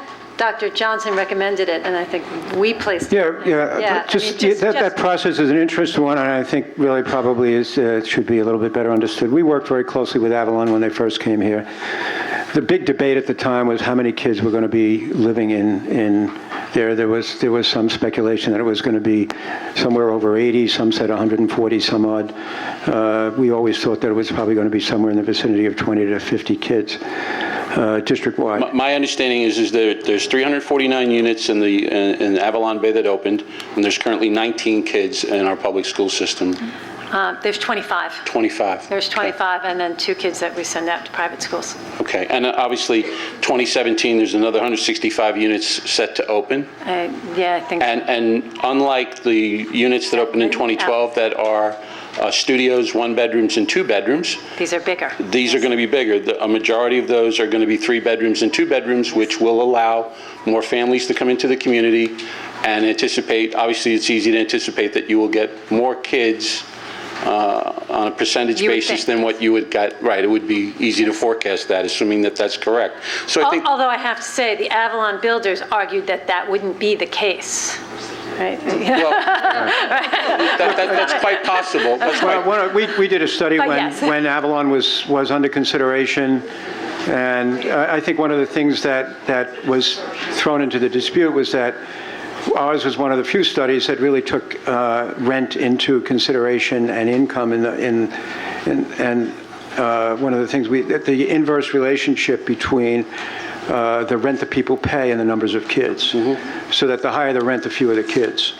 And that seems to have played itself out And if you take a look at the ratios that exist elsewhere where you have lower rents, you have higher proportions of kids who are living there with their families. What I would say, what I think has become apparent, though, is that Avalon Bay is becoming somewhat of a bridge to home ownership, and that while that may have been intended or not, it's a nice setup to allow people to come into the village of Rockville Center, absolutely agree, rent, look around to find the home that they, house they want to make their home, and move into this community. And I think it's actually worked out quite well.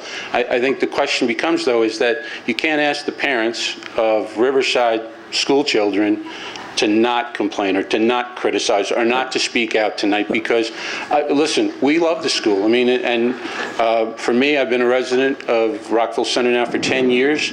Our daughter's receiving what I think is an excellent education, hands down, and they do a great job. The teachers, Principal Bach, and the staff there are excellent. The families that are here are terrific people. We've met a lot of nice people just through the process of attending events at the school. There's great participation, and we're out here tonight because we want to preserve that. And with the knowledge of knowing that there's another 165 units coming online in 2017, we want to make sure that this doesn't become precedent. That there's enough ambiguity here right now, I think everybody can agree to that if we go back and look at this process, the policy, the resolution, the policy, how it was zoned, that there is gaps in this in terms of not only what should be and what may be optimal, but also in terms of communication. The parents might be more supportive if we had understood what was going on in terms of the process. And I agree with what Mrs. Gruner said. There is a sense that trust has been breached here, and I hope that we can repair it over the next, couple of meetings, and I'm sure we will. There's a lot of goodwill here. The reputation of this board precedes itself. There's no reason why we can't correct this. And I think one of the other things that we need to be cognizant of, and I know that you are, I know that you are, but there's some terrific articles that were written, one in the Wall Street Journal that was cited earlier by Ezekiel Minaya, and it was published on April 1st, 2016, and the title was Rockville Center, an urban New York suburb. The property taxes on a median price home run $16,000 a year, and that statistic is from MLS. E.J. McMahon, who wrote an article in the City Journal, and he's a well-known analyst of government in New York State, he cited a number of figures using various sources, but the per pupil cost on Long Island schools is almost $23,000 from the U.S. Census.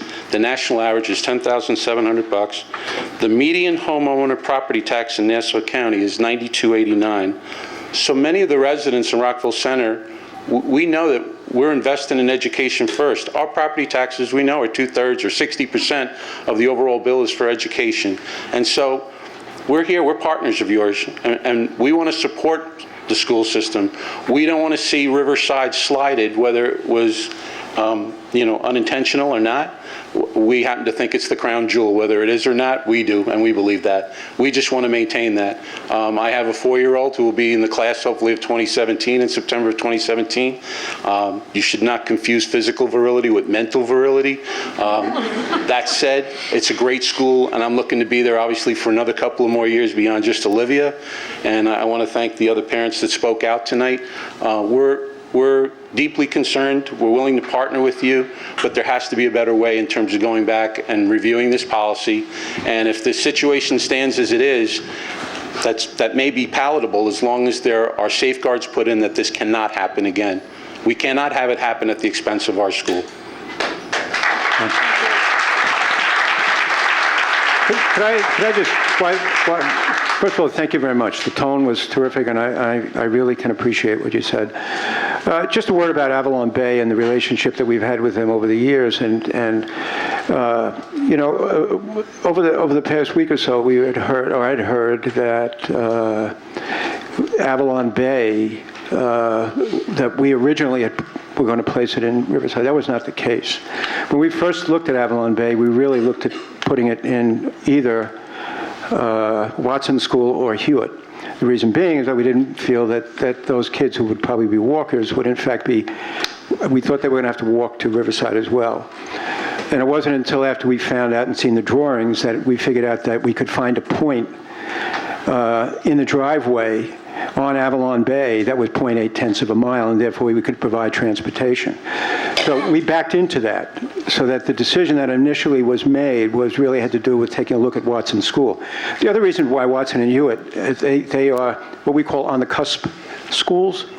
And if you take a look at the enrollments, you'll see that they're pushing that 25 every year, quite frankly, in virtually every single grade. For us to have put any number of additional kids into those buildings would have been problematic. So in fact, Riverside was a natural partner for us when in fact we decided that Avalon should find a home, and Riverside looked like the best partner. The other thing is that you didn't understand this really when you take a look at it. There are 11 classroom spaces in Riverside, not 12. And we have talked for years about having 2 classes. I'd love to have 2 classes per grade level at Riverside School. That for some of those who you may remember, if you went through the school system, some of you may have even gone to Riverside and remember John Hinton.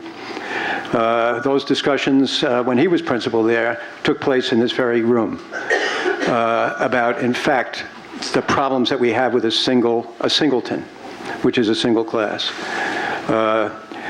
I will tell you that we'd be more than happy to work with representatives from the Riverside as well as with the other schools in this district to see if we can't come up with a satisfactory solution to that. But I think that in the case that we have, just literally installing 2 per grade, two classes is not the right thing to do. Well, I know that that's not a popular thing necessarily to say to this group tonight. I'm going to keep it 30 seconds or less because there are other people who want to speak, but it's my understanding that there's currently 2 grades that have 1 teacher, 1 class at Riverside. Right. So if we would allow this to stand starting in September 2016, that would make 3 of the 6 grades, 1 teacher, 1 class. There's also the possibility that Wait, we don't know that your first grade's not splitting. No, it is right now. What? It is right now, but we don't know that. I know. We don't know. Based on what we know today, We- I recognize that it could change. I hope it does change. I'm just saying if we take it at the current baseline where we are today and nothing changes, that we have 2 grades with 1 teacher, 1 classroom. This would make a third. 3 out of the 6 is 50%. My understanding is that there's a 4th grade in the school that may lose a child or 2 that could put it in a position to be a single teacher, single class.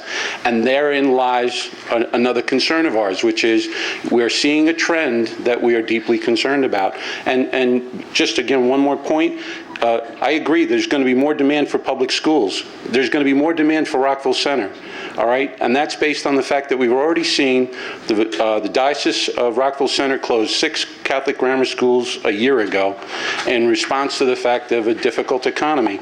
The economy is actually in a good period right now. People don't know it. These are great times if you listen to the president and some of his minions. I would beg to disagree. But that said, these are actually good times because, thank you. But the point I make is that when we finally do have some difficult economic times, a recession, you're going to see even more demand for public schools as people start to wrestle with the fact that their property taxes no longer justify their income or their ability to support private school. And the other thing that's really a benefit is, and it's a compliment, the reputation that the Rockville Center school system has is so good that is actually a natural attraction for people to say, to justify putting their kids in public school. So I don't see this as an issue that's only going to be for today and tonight and the next couple of months. I actually think this is going to be an issue you're going to find difficulty with for the next couple of years. So if anything, I would think that Riverside should be entitled to maybe even the thought of how could you expand Riverside? It has a big enough property. Is there anything we could do to expand it to support what I would anticipate would naturally be future growth? We actually had that conversation with Avalon Bay, by the way.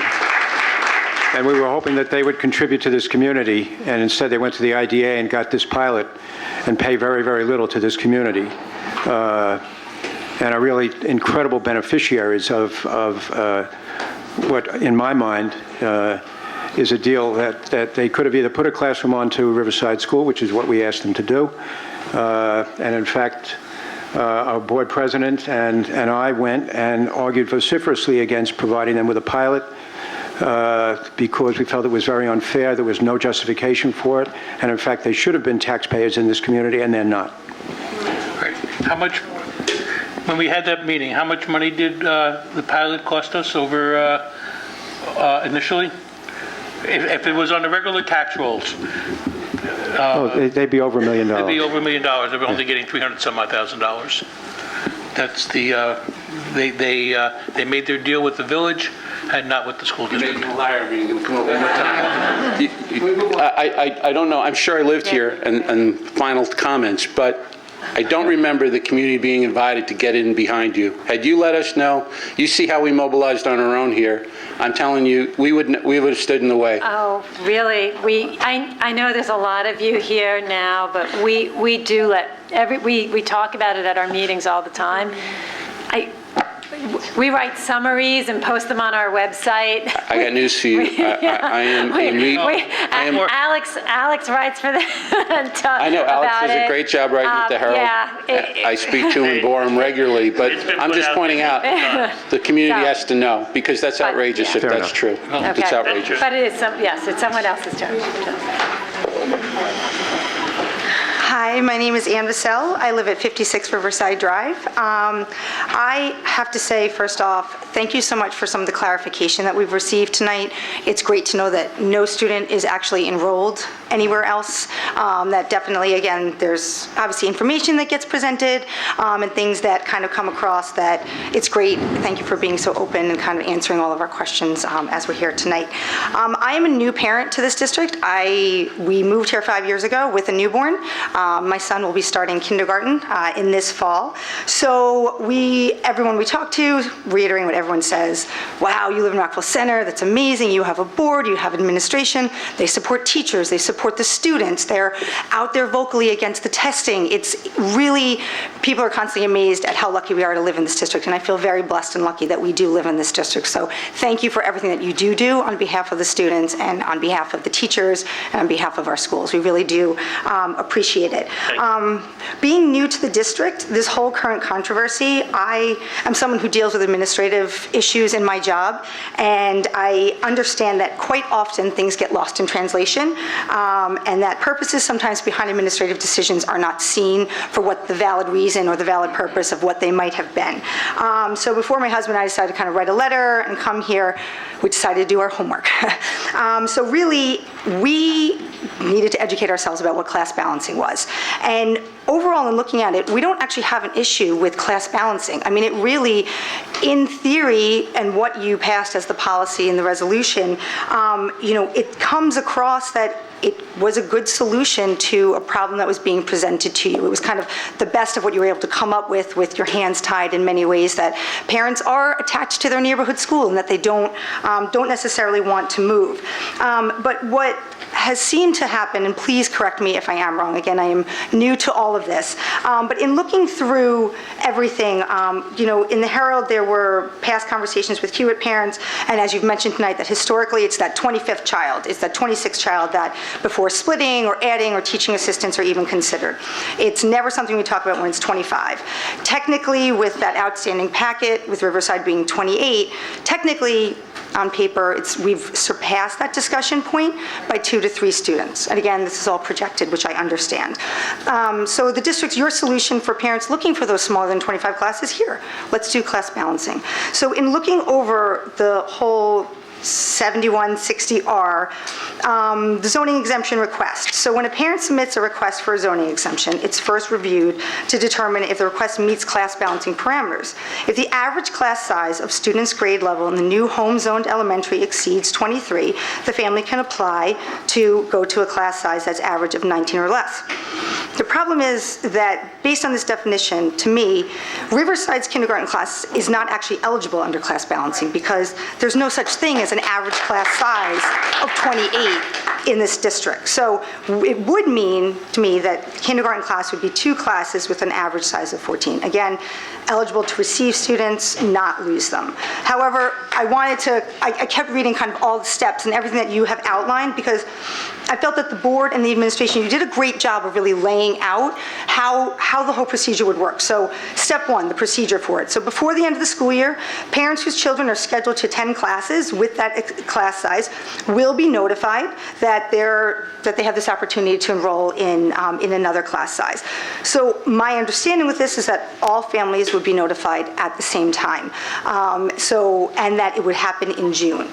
So again, I understand preliminary, I understand interest, and reaching out just to kind of, because again, you guys have an incredible numbers game that you have to play and project for and make sure that you have staffing in place if things go one way, what you're going to do if things go the other way.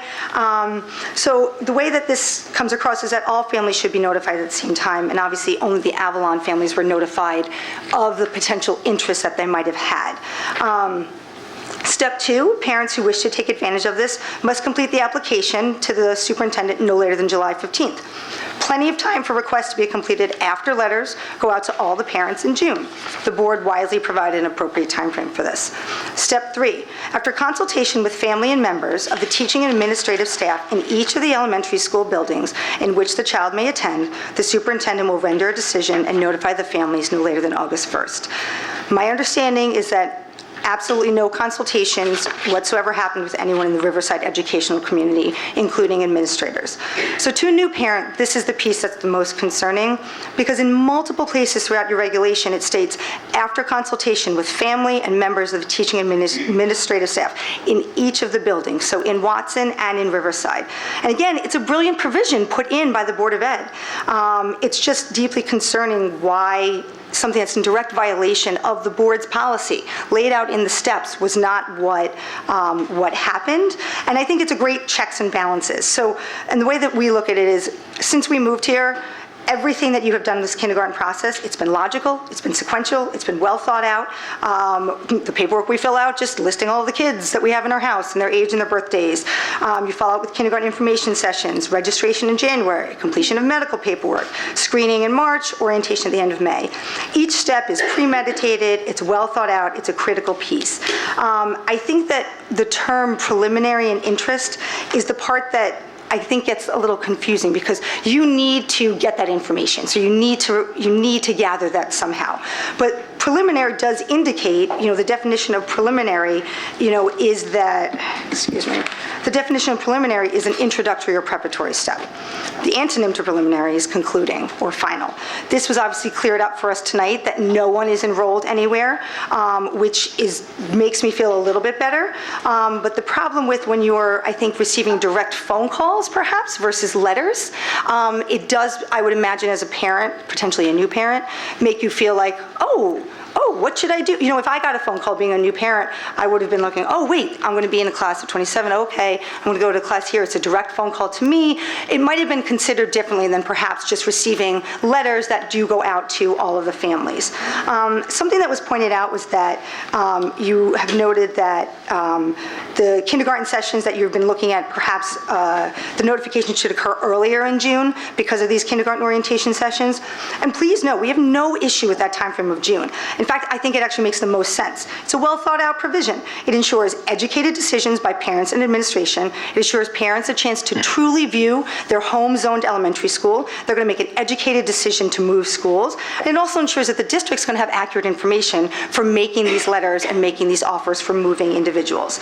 And I think it also helps kind of prevent maybe preliminary mistakes or errors in offers of movement that might be in violation of the district's policy. And just in closing, kind of with any type of legislation or resolution, you've got the letter of the law and you have the spirit of the law.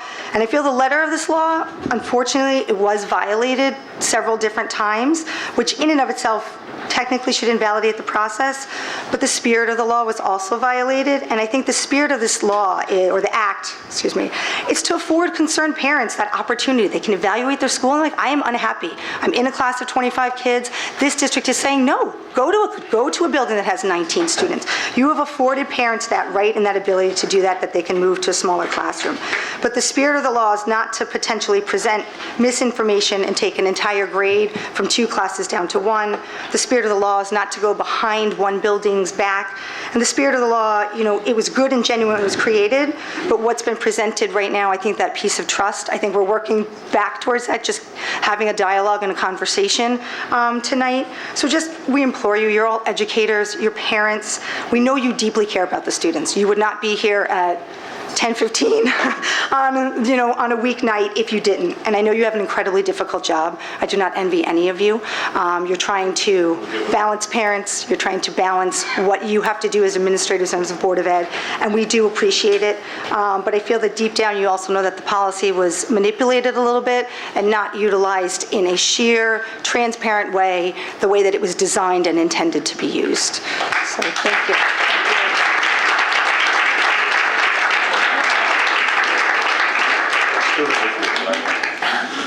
Good evening, Jeff Greenfield, citizen taxpayer, Ewart Court. Yuba Court. Can I take a time out from the discussion and debate at hand? I'm sure you need that. Sorry.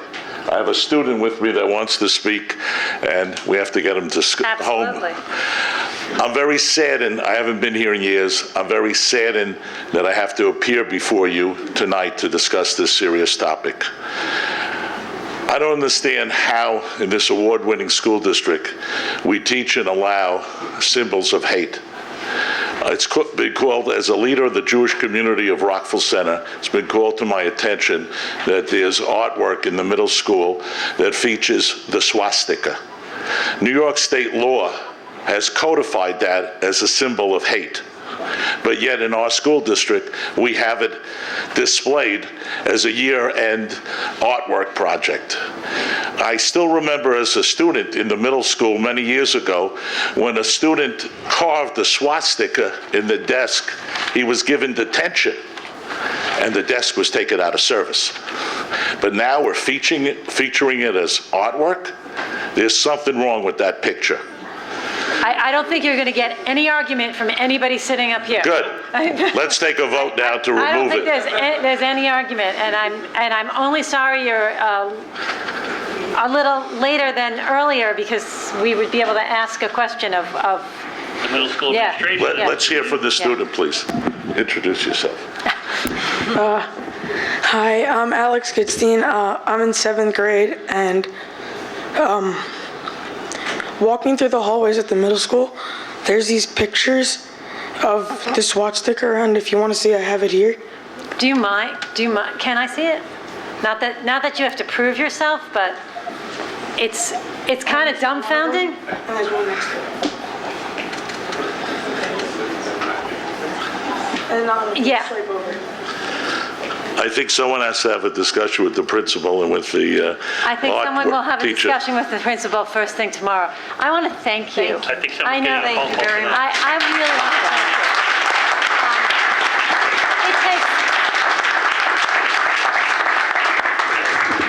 you. It takes an awful lot to come up in front of all of these people and all of us, and thank you. I'm trying to start them younger than I started. Yes. I've been doing it for 55 years. Keep it up. Where is Yes. that school? No, Dr. Lee. Alex, thank you. Yes, thank you so much. Thank you, Alex. Thank you for bringing that. As long as I have the microphone. I haven't been here for a while. We have a budget cutback that there's no air conditioning tonight. We made a big deal about putting air conditioning in all our rooms. All our classrooms. This room. Not in this room. Not in this room. This room was not. I knew this was going to be a hot debate, but I didn't know you were going to add to it.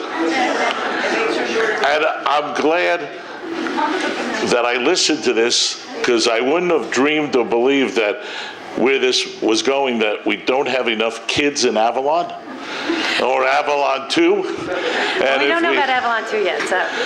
Son of Avalon, whatever you want When to is call that it. slated to open? Do you have a date on that? Yes, 17? they're building away, 17 sometime. 17. I am a product of the Rockville Center Schools, and one of the things that makes it great is the neighborhood school concept. I'm not affected by this. I watched the debate over many years, and I strongly support what the parents are saying here today to preserve and protect the neighborhood school. That's what makes Rockville Center Schools great. That's what makes us vote in favor of the budget year in and year out. Please do what you can to accommodate these nice people. Thank you.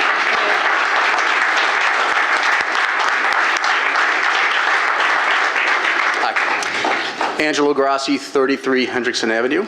I'm going to be very brief. I want to clarify a couple of facts just so the parents understand exactly what happened. So you said that there was an approval given to the administration to make a phone call. Yes. Is that correct? Yes. Can you provide the date? It was a board meeting. It was April 19th? April 19th. April 19th, okay. Can you clarify when you made the phone calls? Oh, boy.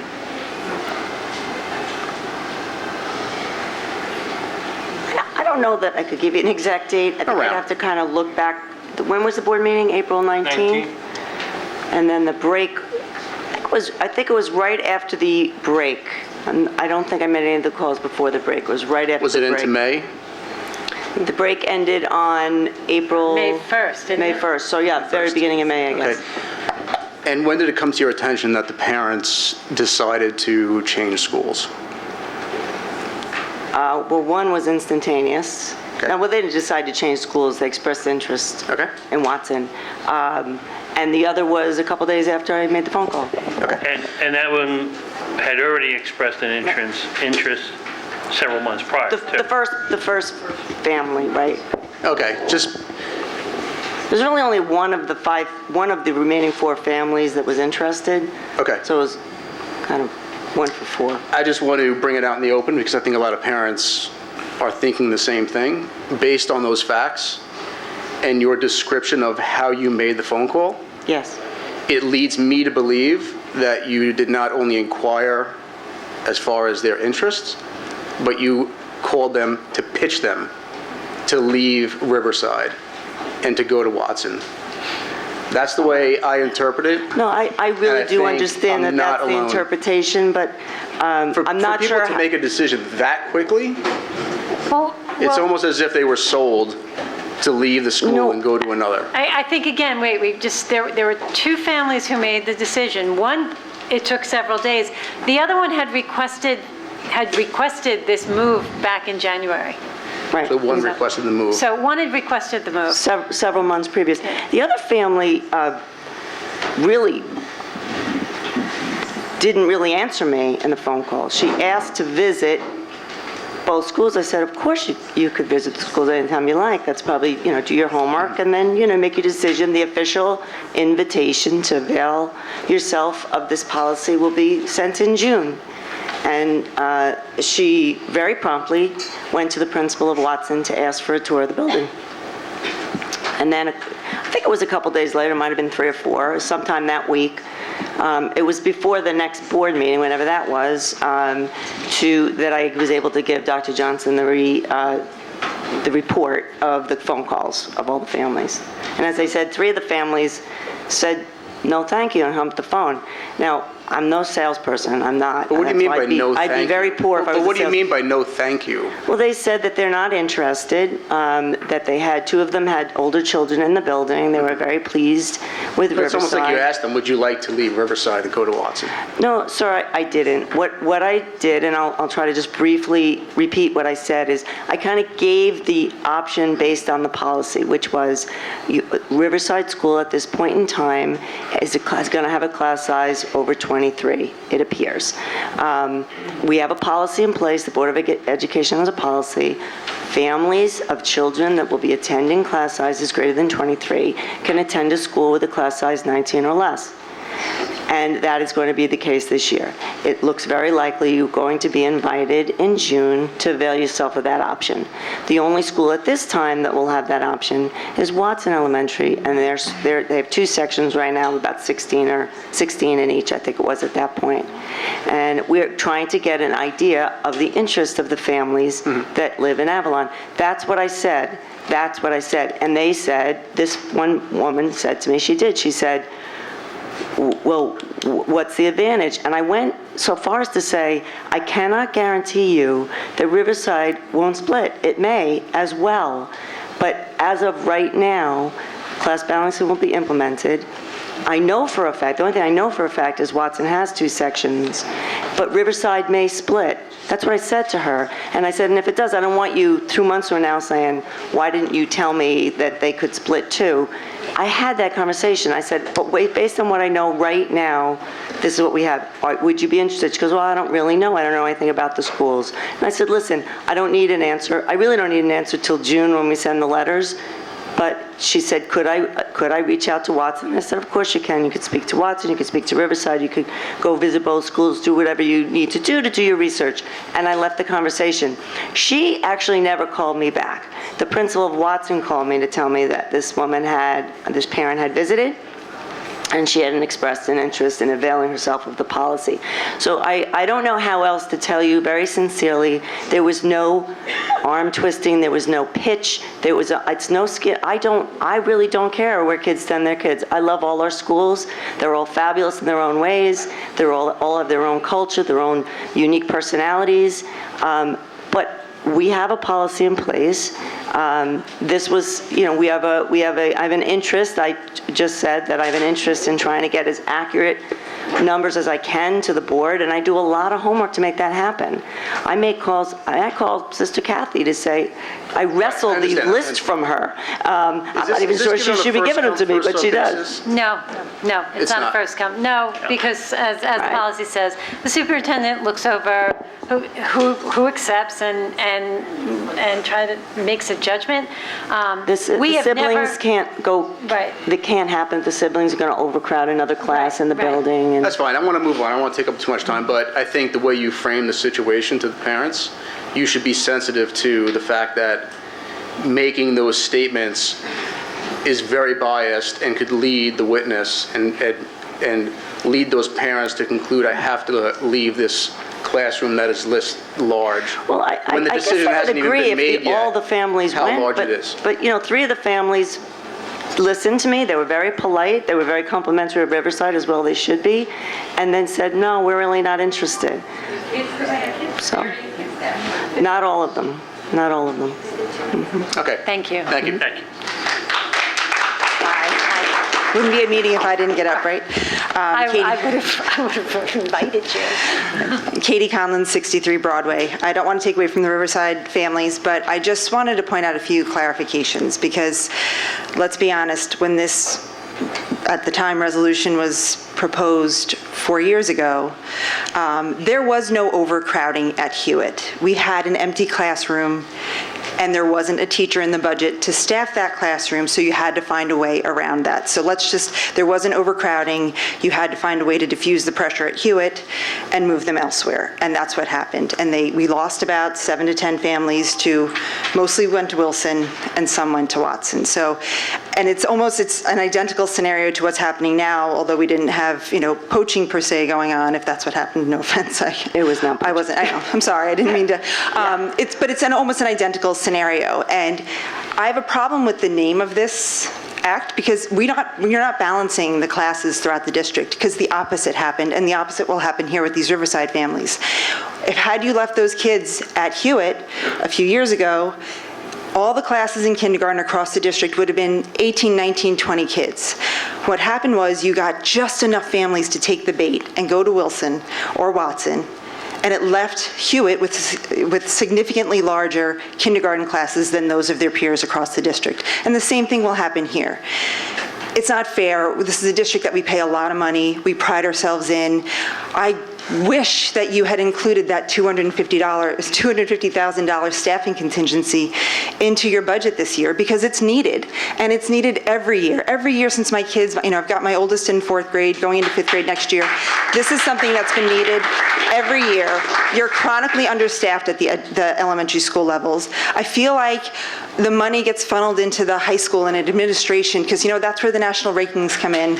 And these are our youngest learners, and this is where their educational foundation is being laid. And you're compromising some of these kids by putting them in overcrowded classes. And I know firsthand because I can't get my child's first 2 years back at Hewitt. But he was in an overcrowded, there were several safety and health issues that arose. And I'm thankful now, and I can tell you firsthand that the difference in his educational experience, being a class of 19 kids as opposed to 25 or 26, is profound. He comes home, he's calm, he loves learning. He can tell me, what he learned about, and he can recite. It's a profound difference. So I do empathize with these families.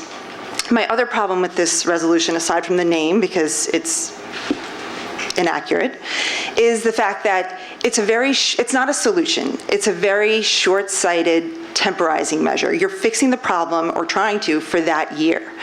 But I'm looking at Wilson's numbers for kindergarten this year, and they're on the large side. And I know that most of the families that exercise that option to leave Hewitt and go to Wilson, their children were the oldest, because that's the families that are going to exercise their option to go to another school. You're not going to pull your kids out.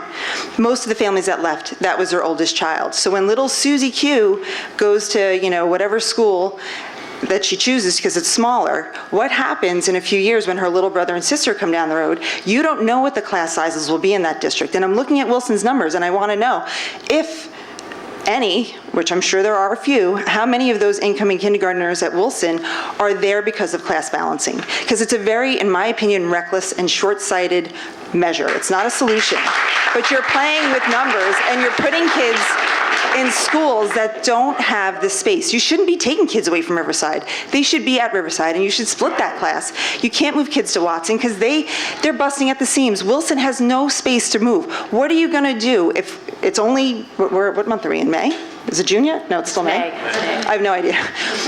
But anyway, what happens, because those numbers are very likely to grow, and what happens then when Wilson has classes that are now, above the cap, and you've got all these kids who really don't belong there, but you said they can stay. So to me, I just think that this whole resolution should be dissolved, or now that it's a policy, I think it should be revisited and dissolved, because clearly the community isn't happy with it. People aren't going to Riverside like they should, because that's the school that can take them, and they want bigger classes. They want to be able to have that divide. And it's just something that I think is very poorly planned out. I like the idea for schools that don't have the space. But when you're implementing it and applying it to schools that do have the space, it's wrong. So.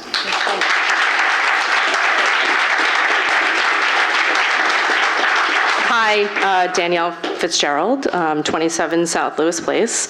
I just wanted to quickly go back to what Mr. Grassi was saying about the dates when all of this took place, because I think one of the issues for all the parents at Riverside is the lack of transparency, and the fact that the policy as it's written says this starts in June, and here we are in May having this huge meeting with all of these unhappy parents. And we're saying we're not sure when the phone calls were made and when the offers were made. But I can tell you that on May 11th, I got a phone call from Mrs. Bach, very concerned, because I have 2 kindergartners coming in. I have one in kindergarten now, and twins coming in September. And they are special ed students. And we haven't really heard from anybody about the needs of special ed kids in this situation, because right now, my kids are the only 2 kids in the class who have an IEP. So May 11th, I get this alarmed phone call that Nurse P got in touch with these parents, and these kids are going to Watson. So it feels like an awfully short amount of time for offers to be made, pondered, and accepted, and have these parents planning to go to Watson. And it's only May 11th, and we've only been back in school for a week. So I think, first of all, the principal not even knowing that this is going on. This is her building, these are her students. She's calling me because she cares about my children who are not even in her school yet. I had a CSE meeting on April 22nd where I was told, smiles and winks all around, it's gonna be great, your kids are gonna be awesome, they're gonna be in a class of 13 or so children, which to me is great. They're coming from a small class now. These are young children, November babies. They're not ready for kindergarten, but they have to go to kindergarten because they need to get their related services. So for 2 years, we've prepared for them to come to Riverside in September. And now I find out they're gonna be in a class with 26 kids. That's insane for me as a parent of these 2 little kids who really aren't ready for this. So I get this phone call, this concerned call. What's happening? What's going on? Why don't we know about this?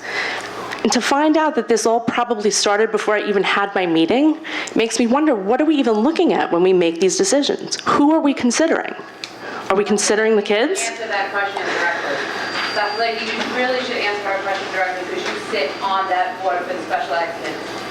You really need to answer our question. I just need a little clarification about the question. I'm just, the question was raised, when were these phone calls made? When were these offers made? Right. And you're saying you're not sure, you think it was this time in May? The phone call, I could go back to my calendar. But by May 11th, the decision was made by these families. They had informed Riverside that they were not coming. So, But I think we went over that. We really did. We went over We've gone this, and around we it a realized- lot. No, we did. We went over it. We gave you dates, and Dr., we realized, obviously, you know, we feel very badly that we've lost your trust. That was not the intention. It was never. Fix it. It was not. It was not the intention to be secretive or anything like that. We wanted information You're putting children's educational and everything in jeopardy. You have included kids that are in this classroom that should not be in this classroom. They should be in a split classroom. You are putting children's lives And not only my kids, but what about the rest of the kids in the class? I mean, everybody says, well, we'll have an aide. What most parents don't realize is that the aide that's in the class is for my kids. It's not for everybody in the room. It's for my kids who need it, especially. So parents, maybe they're reassured a little bit because, like, well, we'll have 25 kids and Mrs. Feldkamp and a TA, not understanding that that TA is there for a specific reason. And I wonder how all of these kids are supposed to manage in that situation. They're not going. All right. That's all I got. Thank you.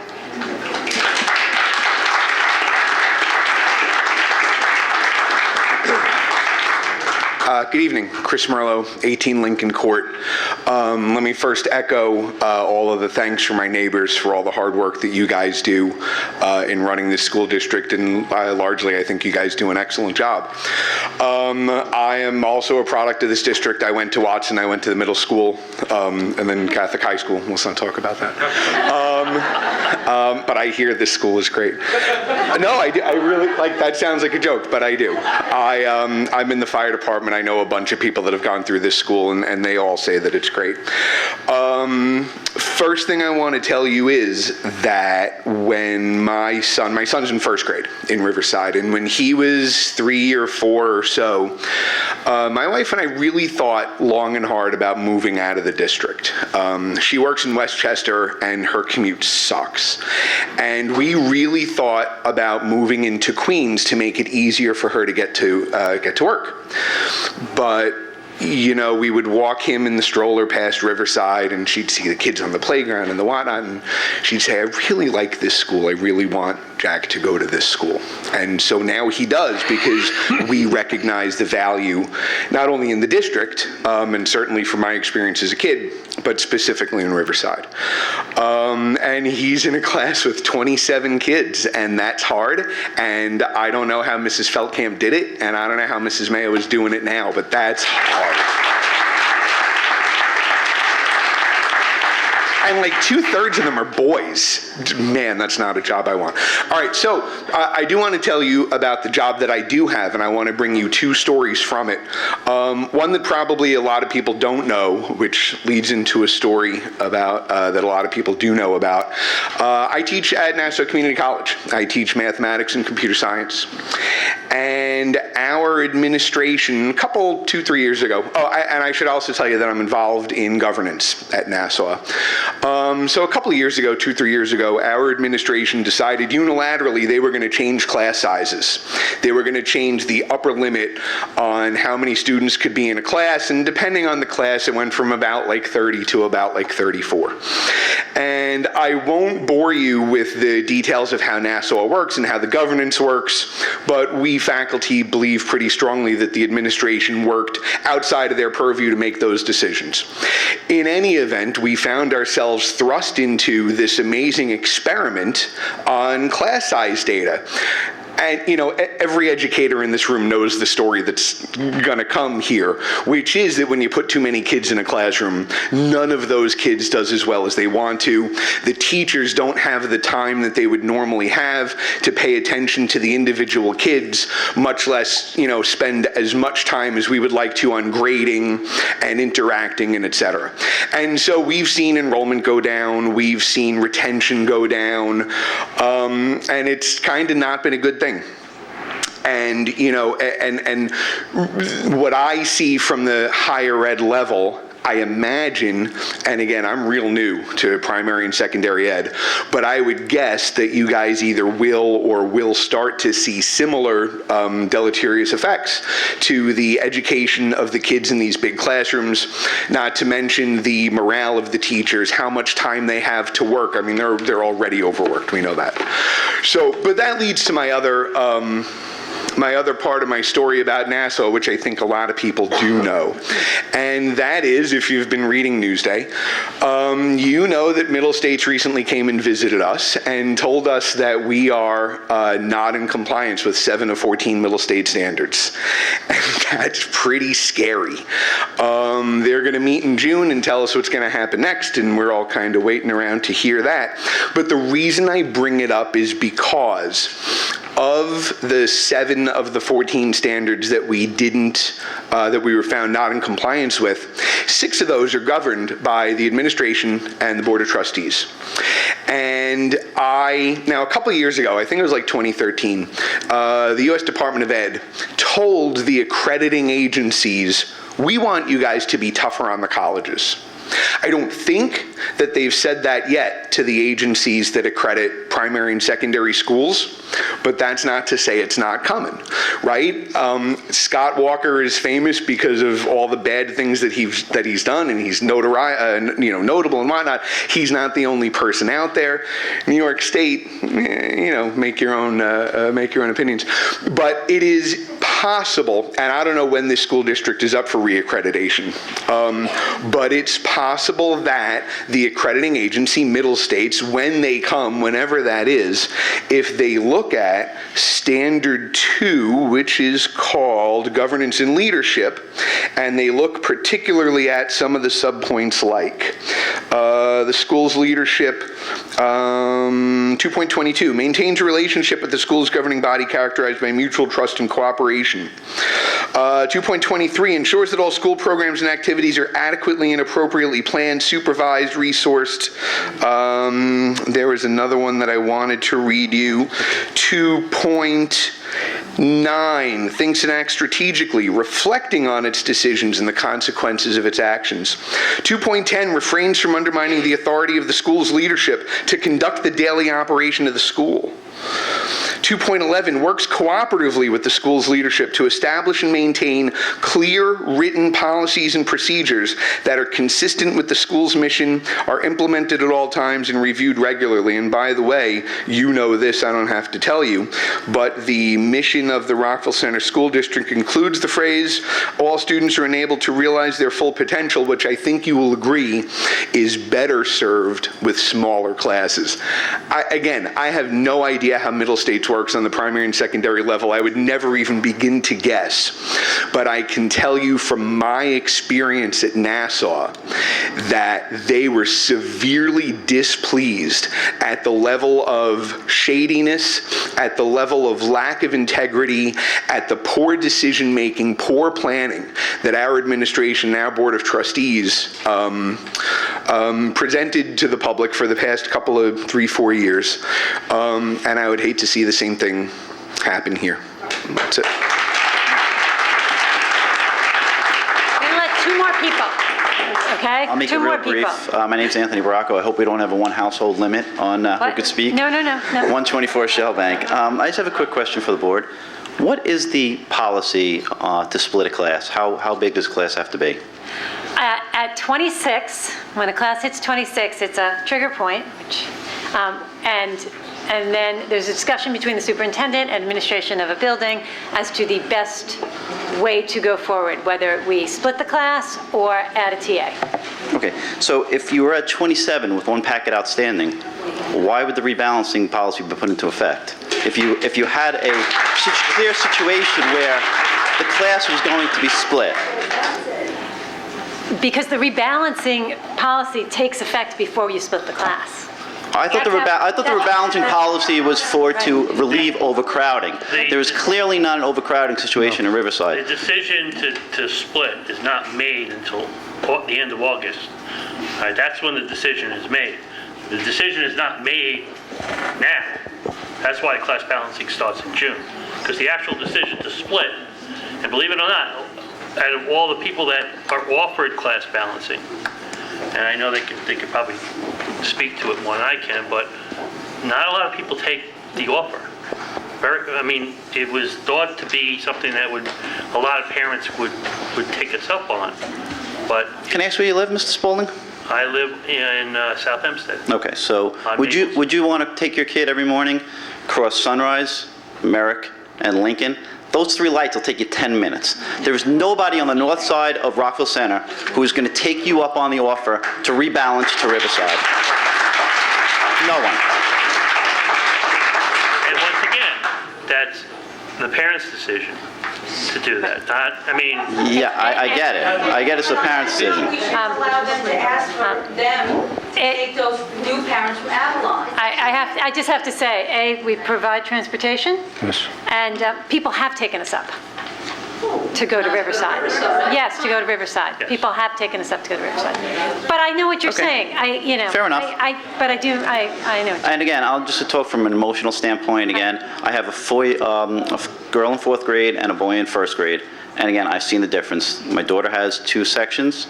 My son has 1. There are special needs in that class. My son is not one of them, thank goodness. And I feel for the people who have the special needs, you can see the difference. Miss Mayo and Miss Feldkamp the prior year have their hands full, and they've done an exceptional job with those children. The problem when you get to 26 with special needs is these children feed off of each other. One person starts getting out of line, and when you have, as much as you try to maintain control as a teacher, and she does, it's a domino effect. And as I've been responsible for a 9-figure budget, okay, as you are on the board, okay? It's not hard to find 0.3%. Okay, it's really not. You can find it. There are many line items you could go down and you say, oh, I could take 40,000 from there. I could take 50,000 from there. There's classroom space available. There are teachers available in the district. First and foremost, the children's education is number 1. If that means a smaller class size, and if that means an extracurricular activity somewhere has to be split or shelved or taken off, education comes first. Thank you.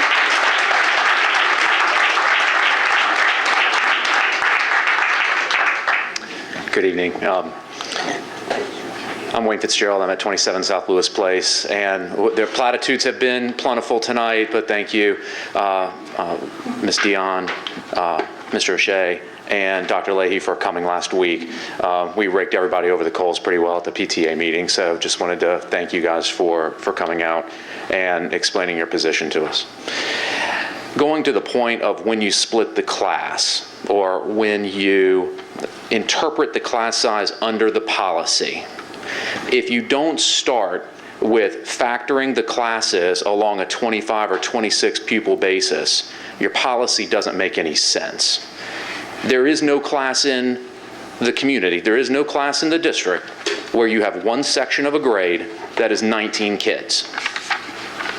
It does not exist on the chart that Dr. Leahy provided last week.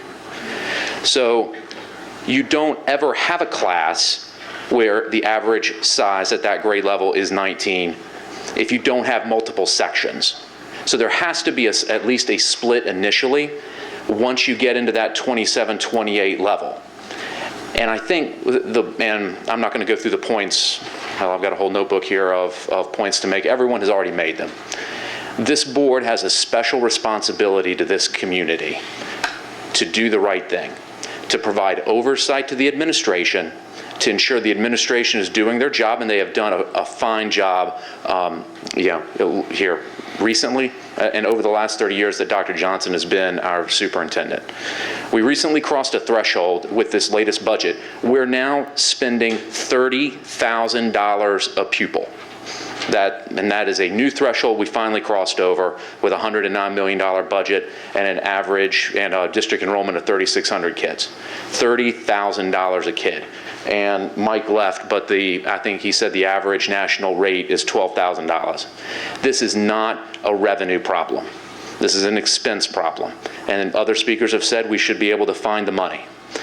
The board you are our elected officials. You are the people vested with the responsibility of providing the oversight and making the difficult decisions.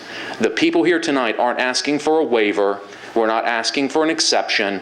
We're not asking for anything other than you to enforce and implement the class balancing policy as it's written on the page. That's all we want. Riverside, under the class balancing policy, with the 28 kids that are listed, there's actually 29, there's one more that was learned about this week, would not be subject to class balancing, unless you're willing to say you would have a kindergarten with 29 kids in it. No. And I don't think anyone would do that. So the board can fix this, and we'd like you to just reflect on our comments tonight. A class of 29 wouldn't exist, so you would of course start with a split class of 15 and 14, and under the four corners of the document, Riverside would not be a sender of students, they would be a receiver of students. We're not asking for an exception, a waiver, or any sort of special consideration. Please enforce the policy as it's written. Thank you.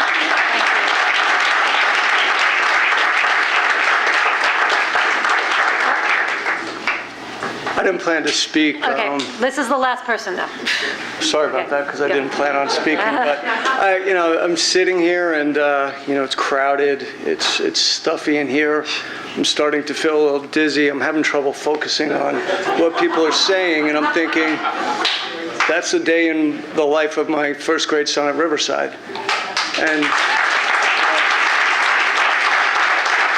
I think instead of, I don't have all the facts and figures and the smart things to say that everybody else here already did, but I just want to ask you guys, and this is serious, I want a show of hands, who is comfortable with the level of ventilation and the overall air quality in that classroom of 26 kids and 2 teachers? Is anybody comfortable with the level of ventilation in that classroom? It's air conditioning. It's air conditioning. So that justifies the space? Because air conditioning alone No, you just asked about. But you think that many kids in that small class, the air quality and the health standard is acceptable? If it is, raise your hand.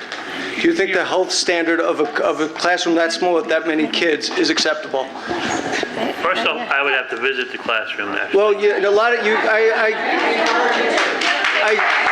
I would invite you to all, some of you I think are very well paid to do what you do. I would ask you to please visit the classroom and make that determination. But I'd like to note that the superintendent gets paid, right? Yeah. Okay. I said some of you. I didn't say all of you. So I would invite you to. I didn't see any hands go up, by the way. So I don't want to raise my hand until I actually have an opportunity to visit the classroom and experience what you're talking about. But just in theory, then, let me ask you in theory, of 28 people in what's the square footage of the classroom? 540 square feet. 28 people in 500 square feet. In theory, are you comfortable with the health standard in that classroom? Where are you seeing 28? 26 students and a teacher and an aide. So that's in the first grade? That's in the first grade of Riverside. In theory, since none of you have actually visited the classroom, who would raise their hand that they're comfortable with the health standard in that classroom? I think the only thing I can I'm just asking for a hand. I know, I understand what you're saying, but we have 5 elementary schools. No hands. 5 elementary schools, and I'm not asking about that. I'm asking about. Yeah, but you're failing. Hold on, I'm not done. Some rooms are bigger than other rooms. Yeah, no, I'm only asking about one room. And I'm asking about 27 kids, and if you're failing 27 kids, that should keep you up at night. I don't care about the rest of the district. I'm asking about that one question. Second question, and again, in theory, because you haven't been in the classroom, who's comfortable with the level of fire safety in a 500 square foot classroom with that many kids in it? Again, I see no, I see. Dr. Johnson, are there any issues with fire We're inspected annually by the fire marshal. You're code compliant, but are you comfortable with it? If you are, that's fine. Well, there are two exits, right? Okay. The answer is yes. Code compliance is one thing, but being comfortable with that many kids getting out the door in a fire is a different question. We do have fire drills to make sure that Okay, they do. then I take it you're comfortable. Just two more quick questions. Who is comfortable with the level of productivity a teacher can do her job at or his job at with a class of that size?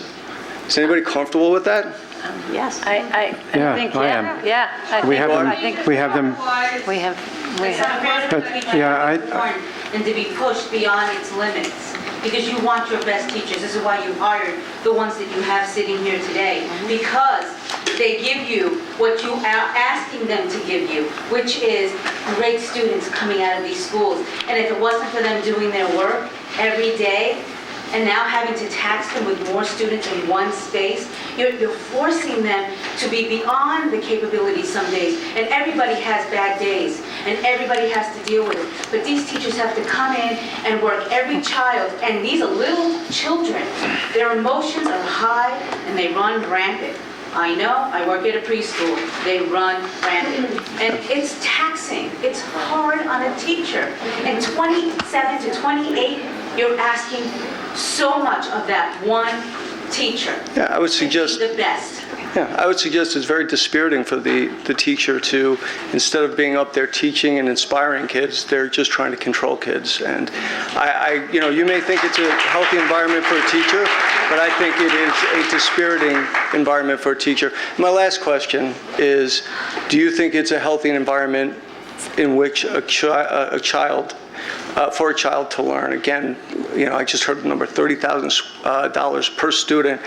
And my son is in a class with 18 boys and I guess 8 girls in a tiny little classroom. He's a boy who loves to learn, but he doesn't necessarily like going to school every day because I just think the environment is wrong. So I have my opinion, obviously, but I'm interested in yours. Do you think it is a healthy learning environment based on the resources at your disposal to present to these 27 students? And again, in my opinion, if you fail 27 students, you're failing the community. Are you comfortable with it? Anybody? Look, do you want to? I'm not sure we're going to sit here and answer those questions directly the way in which you've I mean,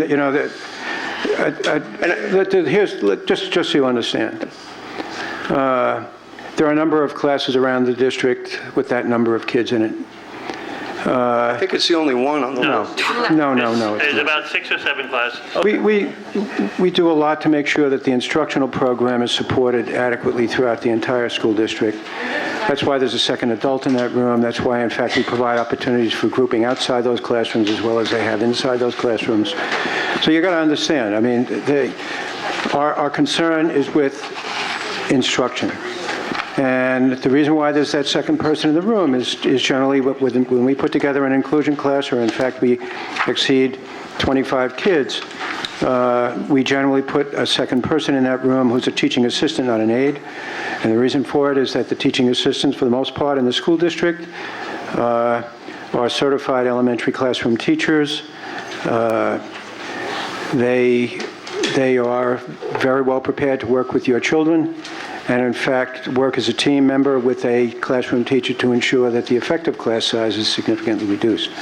Okay. So we found over the years that works very effectively. Okay.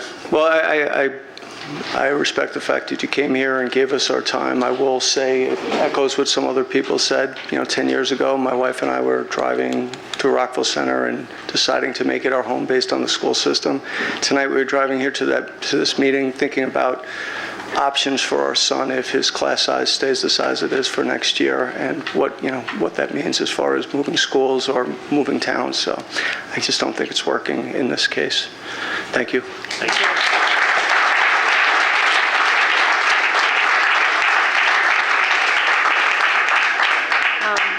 Thank you. Thank you all for coming out. We all appreciate it. You have given us a lot of things to think about. We meet again in June. What? We meet again in June. We meet again on June 1st. It's just a week from then. That's not public. What? Isn't that public? What? Yeah, that's when we do tenure. When do the, The letters go out in June. We don't have, there's sometime in June. There's no specific date. Sometime in the first week in June. Yeah. So we meet again in June 1st, and then we meet again last week of June. 2 weeks. Before the letters go out, will you look at the numbers? If we're at 28, will letters go out so we can accept? We will discuss. Will this be an item on our agenda at Yes, our next meeting? at our next meeting. Our next meeting is June 1st. June 1st, too soon. It's kind of too soon. Why though? The letters are going out, or the letters are slated to go out June 1st? You wouldn't want to... No, the first week of June. Yeah, yeah. If they go out June, they're not going to be in their homes until a couple of days later. If we have 28 kids, are you still going to send a letter saying that they can go to other schools? We're going to think about everything that you've said. We'll put this on as an item for discussion on our June 1st. Nothing's going to go out before June 1st. So we'll put this on as an item for discussion on our June 1st. We'll speak about it in public again at our next meeting and make a decision as to whether letters are as to what when the letters go out, who the letters will go out to, and what classes it will be And available. is the opportunity to the parents that were already spoken to going to be taken back because they were zoned for Riverside? We'll discuss that. They're part of the number. Yeah, they're part of that 27. Still part of the 27. Their numbers were never moved over to Watson. They're part of the numbers that are on the chart. So those 3 kids are currently at Riverside for income, that's what... That's where, yes, that is where they're... I was at the orientation. That's where their numbers... They were not at the orientation, and we were told they went to Watson's orientation, and that their pockets were at Watson. They are not officially moved yet. I understand that, but they have not Are we officially going to reach out to those parents and just... Tell them, should tell them. Yes. Because that means we're at 28 plus the one, that means we're at 29. Well, we still have you, as of today, as 27 plus an outstanding packet.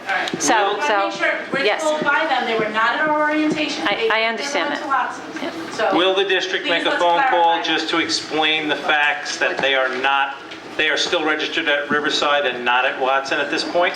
Why not? Sure. Yes. They told Nurse P they're going to Watson. We understand. The district will call and clarify that they are still registered at We Riverside. understand.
to go through the wall? It's 6 feet of copper and a hose goes in the drill bit. I'd be killing if I paid $7,000 per hour. Okay, all in favor? Aye. I need a motion to approve the addendum to the PAR, addendum to the PAR. So moved. And a second? Second. All in favor? Aye. I abstain. I need a motion to adjourn to executive session. So moved. Do we need to go back? Second. We didn't do anything. Chris, I'm sorry, but, Chris is not even, yeah, I'm delayed. Did we do anything on our No. I'm sorry, it was silly to ask you about the technology at this point. I don't know if we can bring it up maybe at our next meeting. It was kind of goofy.